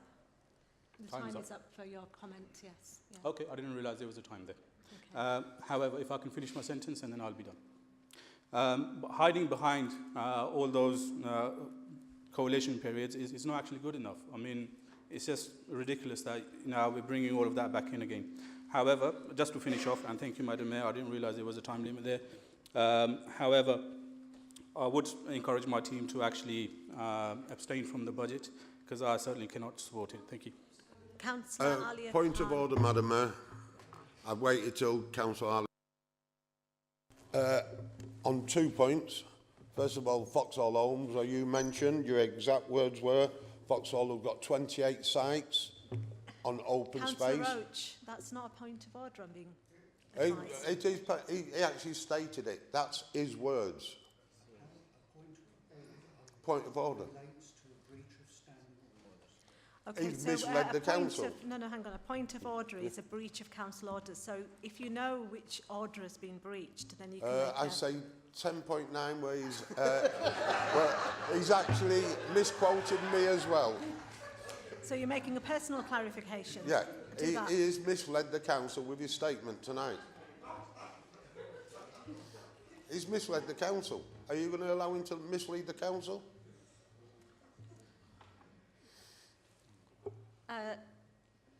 Who wants to come back? Councillor Shaw, you can make that point in a speech and you can ask me to add your name here. Well, I'm giving him an opportunity under standing orders to withdraw that statement, or I would have to go to the Standards Board for him misleading the council. I want to give him an opportunity tonight to withdraw it, because it's just not true.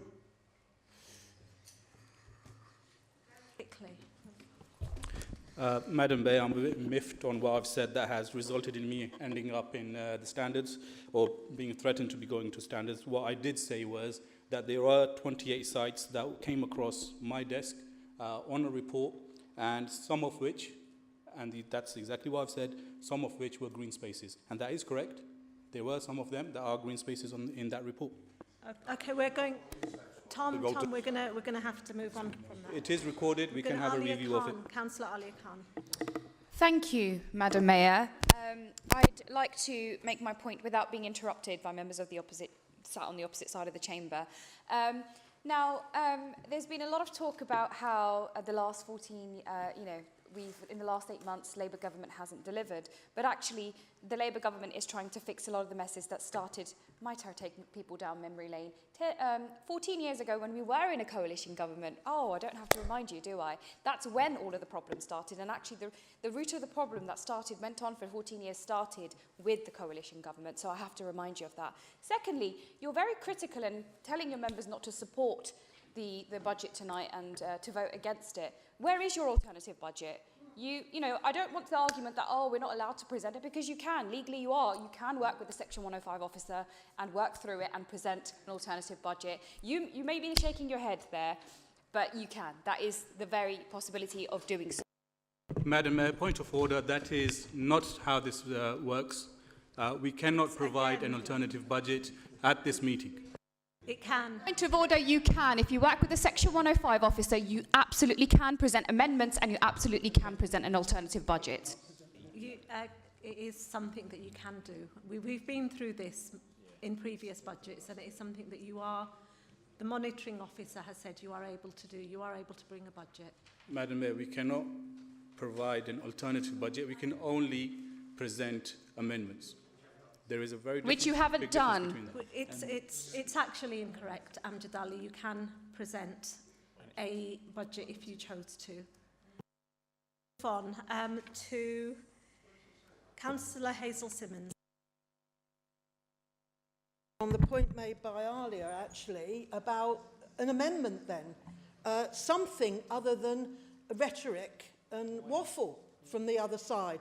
Actually, 30 councils in the country have asked for exceptional financial support from the government just recently.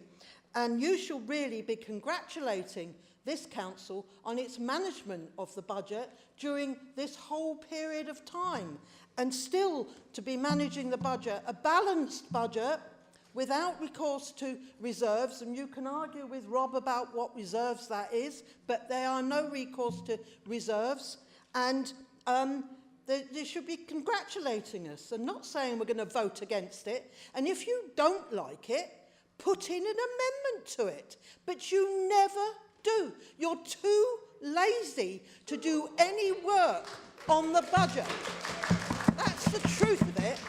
Both parties are too lazy to have the offer and opportunity of officers giving you help and advice. We've made that in the finance agreement, that you can get help to do amendments and support for an alternative budget or amendments to this budget, but you don't take up those opportunities.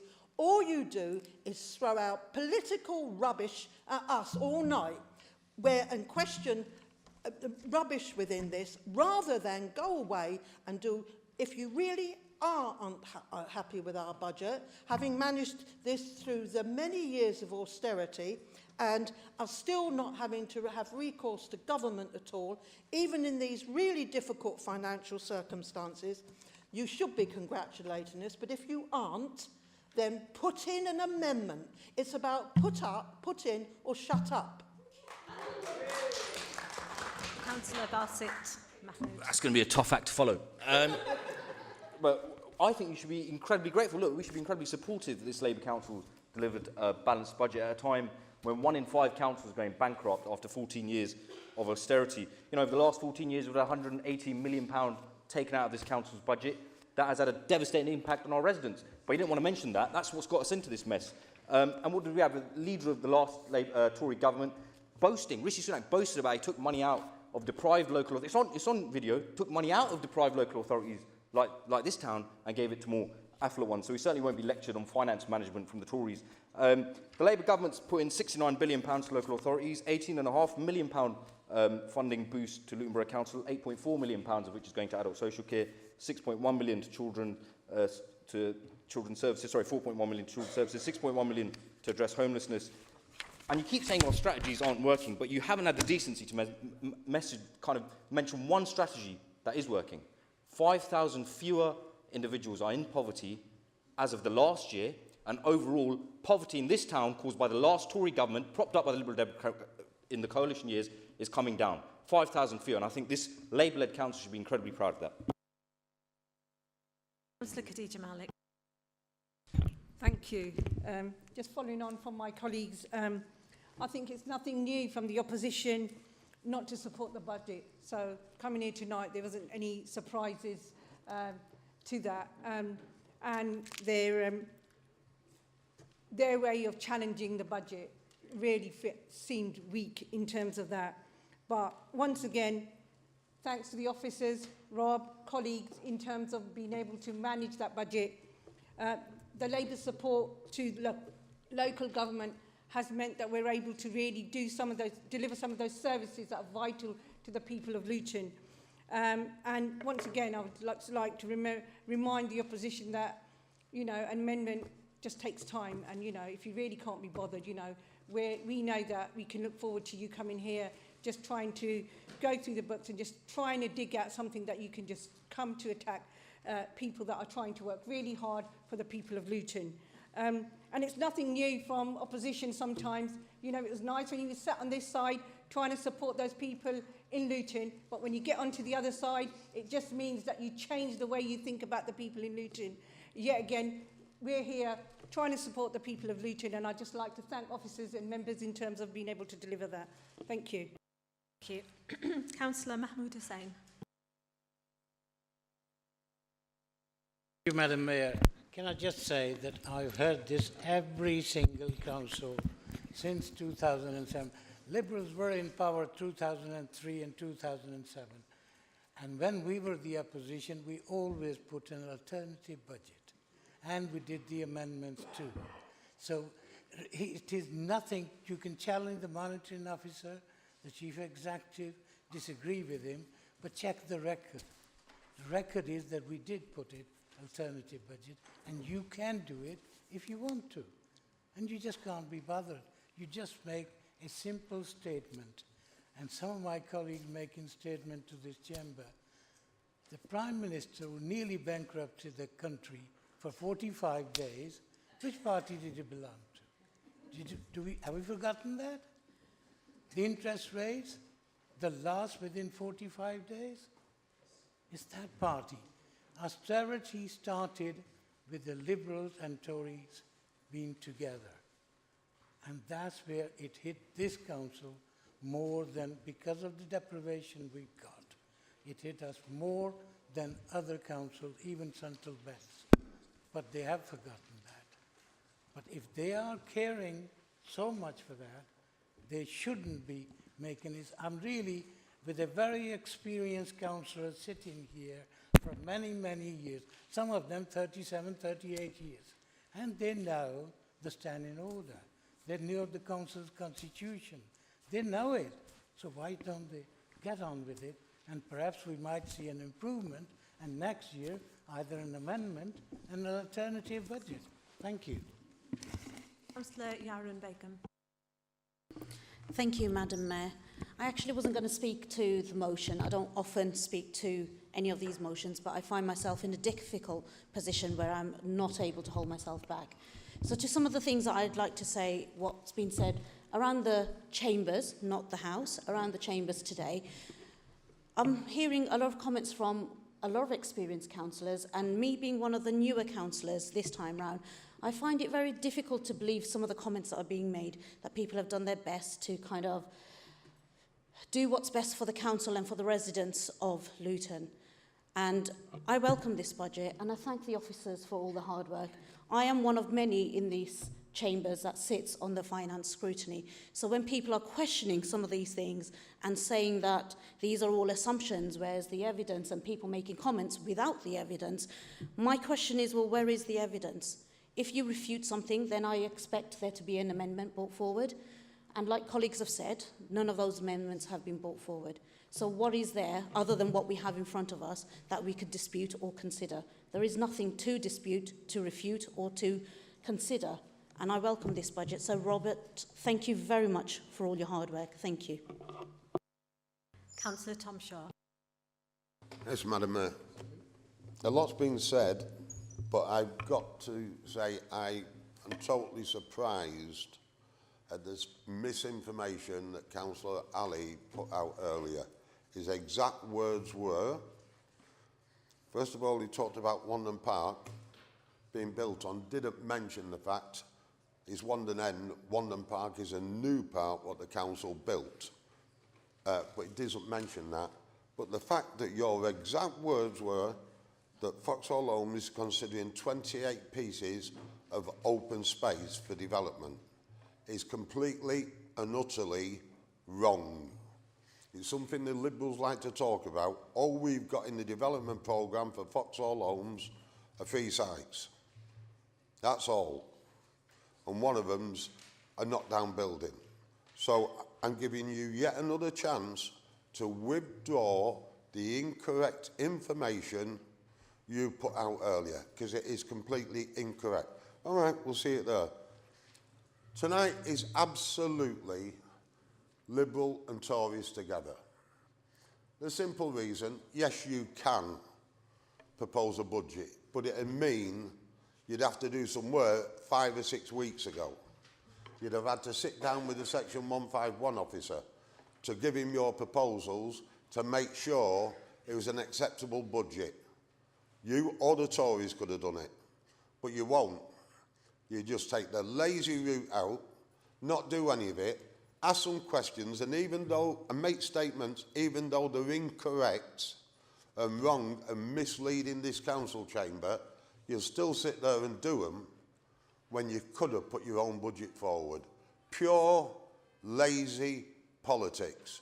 When we were in opposition, a lot of years ago, like Mahmood said, we proposed alternative budgets. You won't do it because you're just too lazy you'd rather shout, you'd rather ask questions when you know the answers, like the depot and everything else, that it's got to be electrified. Otherwise, we'll just have one light bulb running down there. But you're not bothered. You're only trying to make headlines in the focus. You should really, especially you, Councillor Ali, should be ashamed of yourselves for what you've done tonight, trying to run Luton down when a Labour government has given it millions of pounds to try and improve the town. That's what tonight's budget is about. You don't like it, so you're just trying to mislead the public of Luton yet again. Thank you. Councillor Stevens.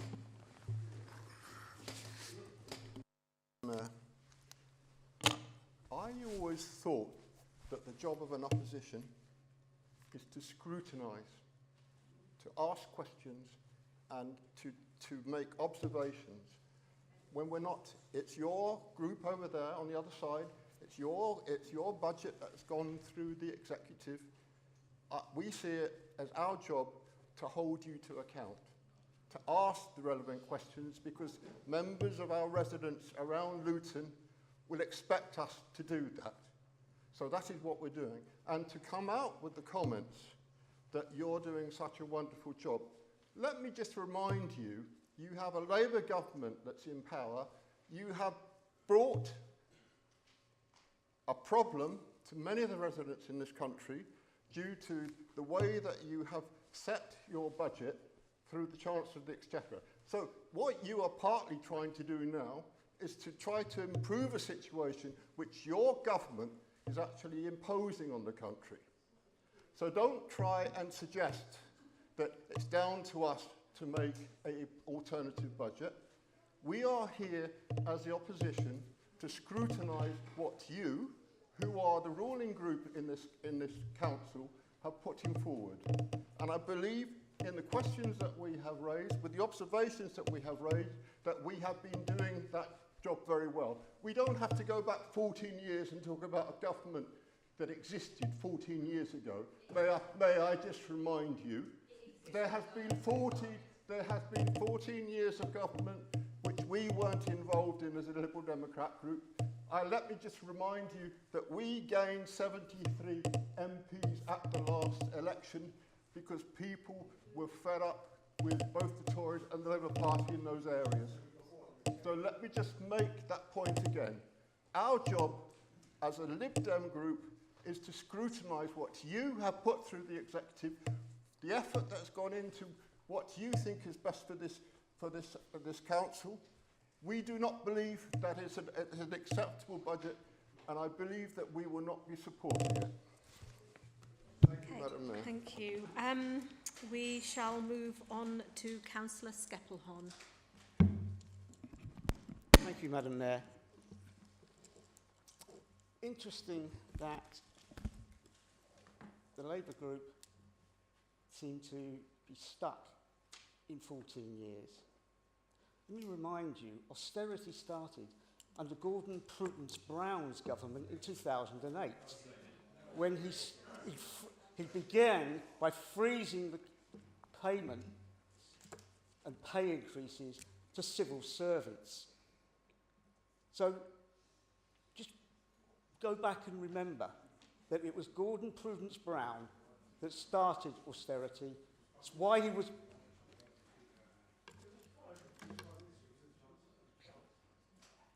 Yeah, it was his government. He led it. So, he started by freezing civil servants' pay, by freezing recruitment for civil servants. So don't pretend that the Labour Party are interested in public service, because they were the ones that started cutting civil service jobs and freezing the pay. It's taken us until just 2 years ago to get a proper pay rise. So don't lecture me about 14 years of austerity, because it didn't start 14 years ago. It started in 2008, and that's why you lost the 2010 election. Councillor Ghulam. Thank you, Madam Mayor. I just can't believe the last hour and a half and what we've been talking about and what I've been hearing. It's been shocking. And, you know, we've heard all sorts of stuff and people seem to deny austerity. We've had people saying, why are you making budgets on assumptions? Well, how else are you going to set a budget without making assumptions? So I just can't believe that. I don't know anybody who sets a budget without making some sort of reasonable assumption. So it just kind of does my head in. But what I was going to say, I was going to thank Councillor Rob Roach and I was going to thank the officers. They've done a terrific job in terms of providing a balanced budget, given the context nationally where Hazel has already mentioned 30 councils are already asking for exceptional financial support, and 1 in 4 councils reckon they will, over the next 2 years, need exceptional support. It just gives you the context. And to be able to set a budget, a balanced budget, which I think helps Luton. I see this budget as actually helping rebuild Luton after what's happened and what's happened to the country and to Luton. It's about rebuilding. And it's got a lot of good investment in there. We haven't even talked about the £18 million that of additional funding that the Labour government has given to Luton ahead of other local authorities recognising the need in Luton. So it's not enough. I know more needs to be done. We're starting to do that. And the Labour government is investing. It takes time. It does take time to undo 14 years of mismanagement. And we are doing it. Even yesterday, we announced 750 breakfast clubs. And 4 of those 4 schools in Luton will be doing that, having those breakfast clubs. We've increased the national minimum wage. So we've done a lot. But we're really here to approve this budget. And I think there's a lot of in here where we're investing in the town, investing in housing, we're investing in our schools. We're not even talked about our schools. We're building a special school on Kestrel Way. We've got another special school planned for Bishopscote Road. We're looking about investing in the town centre. None of that seems to have a go. We're sitting here having political debates about who's wrong and who's not. Let's get behind this budget and let's help rebuild Luton. Councillor Gervais. Thank you, Madam Mayor. My only question is, since I've been here for 5 years, it's just the other side are so transparent. My first word to the leader were, guess what? They won't put any amendments in, and all they'll do is vote against it. They do this every year. Now, what I would like to know is the scrutiny committee chairs are all our opposition, the Fairness Review Group. Where are you when you're on these committees? Do you not, before anything comes to executive, it always goes to Finance Review Group and scrutiny. So please, can we make sure that when you have the opportunity to do the work and not come at an important budget here where we should be protecting Luton? In scrutiny... Aslam, no. No, he's not allowed to. Again, I don't know. So this is a double standard. So I haven't interrupted anybody. If one of you says I've interrupted any of you, I have sat here and listened to you. So please, all I've made a factor point is you've had a chance, opportunity at scrutiny and a Finance Review Group, not you. Look at you. You just happen to be in my eyesight. But the fact is that you have the opportunity, you have ample opportunity to challenge us, but instead, you don't really represent the Luton residents here. You just want to get political to say, look, since 2003, on the back of Iraq War, you got 1 term. After that, year after year, you've been rejected. That tells you something. People do not trust you. They trust the Labour Council. They trust the Labour councillors to do the right thing for the town. And now with the Labour government, we're going to take it to the next level. Thank you. Councillor Aziz.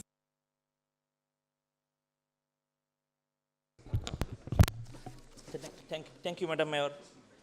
I'm not fully convinced on this report, especially I'm shocked to see there is a lot of council tax increase for Bendy property, especially where we can see the winter fuel allowance has been taken away by the Labour government, lots of uncertainty, unemployment is raised, and where we can see the council tax going up, especially many property in my constituents are Band D. And we can see that it's not fair to, to take, to take this money without giving any service which is value for money. Especially, I can see local services are cut. Playground are not maintained properly because we've been told is a, the council got there's a 6 million deficit, but it's not sum up of the report. Your council tax going up every year, and in return, services are going down. So I'm really sorry to see this one, and I would not be able to support this motion. Thank you. Councillor Roach, would you like to respond? Thank you, Madam Mayor. I'm just going to be very quickly on some of the points, because I've got something I want to say at the end here, so I'll be very, very quickly. When we talk about 2010 and 14 years of austerity, to try and fix things, you have to go back to where it started, okay? We had the impact. It doesn't take a year for austerity to make people poor. It takes many, many, many years. And when you start adding on austerity every year to that, it has more impact. So that's why we're going back, because that's where it started. Budget assumptions, wow. David, you've been here many, many years. I've got a lot of respect for you, for your view of finance. But you must know the mid-term financial plan is based on budget assumptions. You must know that. So we do have to assume. We have to make assumptions on what might be in 1 year's time, 2 years' time, 3. We have to do that. And then I look at I'm going to say this one more time, okay? Because if you can't put in an amendment or a balanced budget, I get it now, because you don't even know what equalisation reserves are, okay? It's not the general fund reserves. The general fund reserves are the reserves. If we start hitting, you can stand up and say, we're in trouble, okay? If you've got the time to look at all the reserves, go through all the reserves, okay, read about the equalisation reserves, it's used for many things, not just putting the budget right for 3 or 4 weeks. It's not. It's used for everything. It's used for transformation. It's used for everything. Transformation again, here we go. But that's big. But it's used for everything. So it's an equalisation reserve. It's not a general fund reserve. And most councils will use it to save time, to give them a space, give them a time for something to come in from somewhere else to replenish. Okay? And the real fact is, this council, Luton Council, have had a balanced budget since 2010. That's the fact. Not opinions, not assumptions, not all the stuff that we're hearing. We've had a balanced budget. And I think my colleagues and I have done a good job on that. And I'll thank you for all saying, about myself, but it's a team effort. We all sit in policy group, we all make these decisions ourselves. Okay, so we have made decisions, and we've made the right decisions for Luton in relation to this budget. Now, I'm just going to say a few things more, if I may, Madam Mayor. Thank you. I've actually said this, really. The Council's track record since the start of the austerity ideology by the Tories and the Lib Dems, who supported this ideology for 4 years. You supported it, okay, until the Tories had enough of them. Yeah, they had enough of you, didn't they? They just kicked you out. This council has a track record of producing a balanced budget every year, and this year is no different, through the most difficult time for this council and for other councils. I would like to take this opportunity to pay tribute to all the Labour councillors before me who have battled this austerity since 2010 and have delivered a balanced budget. It's not been easy, and it's going to get harder. It's going to be tough. Can I remind Councillor Khan that he was happy to sit here with us for many years, supporting our budget, but decided to move to a party that, in his own words, you felt comfortable with and in line with your political beliefs, your political home, I think you called it. The party that led austerity programme, the party that drove poverty and destitution into this town. I hope you still feel comfortable. I really do. And you can sleep at night. However, let's not get away from the reasons why, and always remind the Luton public of the ideology of austerity that took 170 million out of the purse of Luton Council, and we've seen the outcomes over the years. And still today, we face these pressures of families in poverty, rising costs, and pushed into destitution. Yes, that is in the hands of that austerity programme and 14 years of mismanagement. And worse than that, no compassion. No compassion for people whatsoever. That's terrible. It's awful. I will accept the opposition parties being able to scrutinise and challenge this administration financially, but I will not allow you to criticise. I'm not going to allow that until you say what you're going to do. Okay? You have to get up to the plate, start working, and to tell us what you're going to do. Okay? So what are you going to do? What budget will you put forward before the next local election to inform the people of Luton? You can go out and make all the promises you like, and I think you do, some of you. You go and make loads of promises. What about the budget? Can you deliver it? Okay? The people want to hear, how are you going to deliver a balanced budget if you get elected like we have since 2010? How are you going to do that? That's your challenge. Not our challenge. It's your challenge. If you want to be in administration in the next election, that's your challenge. Go out and make the promises, promise to build swimming pools, whatever it is you want to do. Okay? Challenge is the budget. How are you going to do it? You have a political duty to inform the public that what you would do to get a balanced budget every year, but you do not want to do. You don't want to do it, and I don't understand why you don't want to do it, personally. To understand the real problem facing Luton Council with financial difficulties, there was a public announcement that 30 councils have been given exceptional financial support for the financial year 25-26 for government to assist them with their budgets. This puts into perspective the good work this administration has done so far to balance the budget without any recourse to proper reserves. Equalisation reserves are fine, okay? Without any recourse to reserves. Caring for the vulnerable, carry on providing vital services and also investing in key projects while facing demands and pressures of social services, homelessness, temporary accommodation. We have a balanced budget, we have a plan, but it's not going to be easy. It's going to be tough. This year's budget is reliant on delivery of savings from the transformation programme and deficit recovery plans totalling 10.67 million.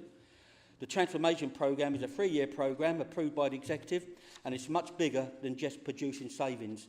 It's going to transform the way the organisation operates in culture, behaviour, working with residents better, neighbourhood better, working with our housing, our homeless better, the way we procure our services. The reason I keep mentioning it, Councillor, is because it's massive and it is going to transform and it's going to change the organisation. It will not only make savings, but with the transforming the way the council operates, it will get ahead of demands with early prevention and have some control over future budgets. The areas of transformation savings in the budget lines for this year are fairly prudent and the confidence levels are high of achievement. The programme has already delivered to date 1.6 million, made up of 1 million savings in the waste contract and 600,000 to date in the IT delivery to in-house. The same can be said for the deficit recovery programme, as there was a good track record delivered last year. The target was 5.2 million. Guess what we've done? Any guesses? Does anybody know? Okay. Councillor Roach, you've got 1 minute left. Quarter two, we achieved 4.8 and we've now achieved 5.8 in quarter three. We need a Labour government for public services. This is aimed at, and they've given us extra funding aimed at target, which you heard tonight. I've said before that Luton faces the same financial pressures of a London borough. I've said that tonight. The Labour government is wanting to get public service back in good space financially and are looking for local authorities to support that. Our capital programme is designed for people in Luton to continue to transform the council. 7.5 million to refurbish the Luton Library, 3 million footway upgrades over 5 years, additional 6.3 million to carry on with improvements on our highways. Stage project will offer leisure amenities in over 290 homes. 290 homes, just think about that, with pools. Temporary accommodation purchase programme to bring down the cost of temporary accommodation, improve the standards of temporary accommodation, transport replacement programme, 3 million council vehicles, and end-of-life computer equipment replacement of 6.2 million. Destitution has come down from 12.1 to 9.9. Agency spend down by 3 million by 9% of staffing costs. Madam Mayor, we are on the right track. We understand the demands and pressures around our budget. We're looking both short and long term with the transformation programme to change the way the organisation operates, which we believe will offer more efficiency. Councillor Roach, it's time. Thank you, Madam Mayor. Thank you. Thank you very much indeed.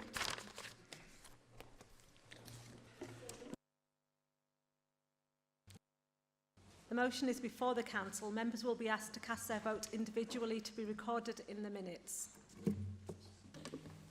Madam Mayor, Councillor Abbas. For. Councillor Ahmed. Councillor Azizjoli. For. Councillor A. Ali. Abstain. Councillor U. Ali. For. Councillor Ambier. Abstain. Councillor Baker. Abstain. Councillor Begum. For. Councillor Bennett. For. Councillor Chowdhury. For. Councillor Farouk. For. Councillor Franks. Abstain. Councillor Fry. Abstain. Councillor Hanif. For. Councillor J. Hussain. For. Councillor J.I. Hussain. For. Councillor M. Hussain. For. Councillor S. Hussain. For. Councillor A. Khan. Abstain. Councillor Alia Khan. For. Councillor Lovell. Councillor Mahmood. For. Councillor A. Malik. Councillor K. Malik. For. Councillor R. Malik. For. Councillor Marshall. Councillor Mead. Abstain. Councillor Miller. For. Councillor Moore. Abstain. Councillor Nazir. For. Councillor Nichols. For. Councillor Raja. For. Councillor Roche. For. Councillor Salim. For. Councillor Shaw. Councillor Simmons. Councillor Skeppelhorn. Abstain. Councillor Steer. For. Councillor Stevens. Abstain. Councillor D. Taylor. For. Councillor J. Taylor. For. Councillor Underwood. Councillor Wynne. Abstain. The motion is carried. I now invite Councillor Roach to move agenda item 6.2. Thank you, Madam Mayor, and I hope I've got the right one this time. I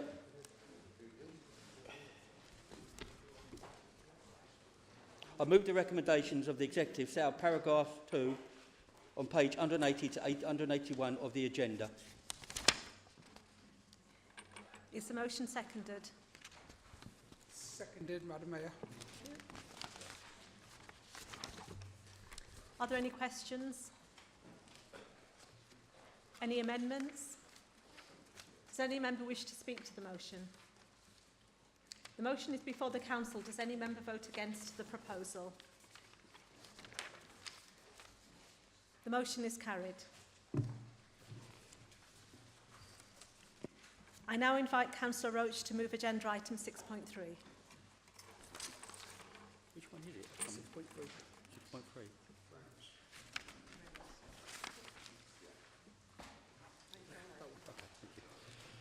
Sorry, Madam, I'm having a bit of a nightmare with this tonight, so I do apologise. Thank you. I move the recommendations of the Executive set out paragraph 2 on page 190 of the agenda. Thank you. Is the motion seconded? Seconded, Madam Mayor. Questions? Any amendments? Does any member wish to speak to the motion? The motion is before the Council. Does any member vote against the proposal? The motion is carried. That concludes the business for this meeting. Thank you for your attendance and good evening.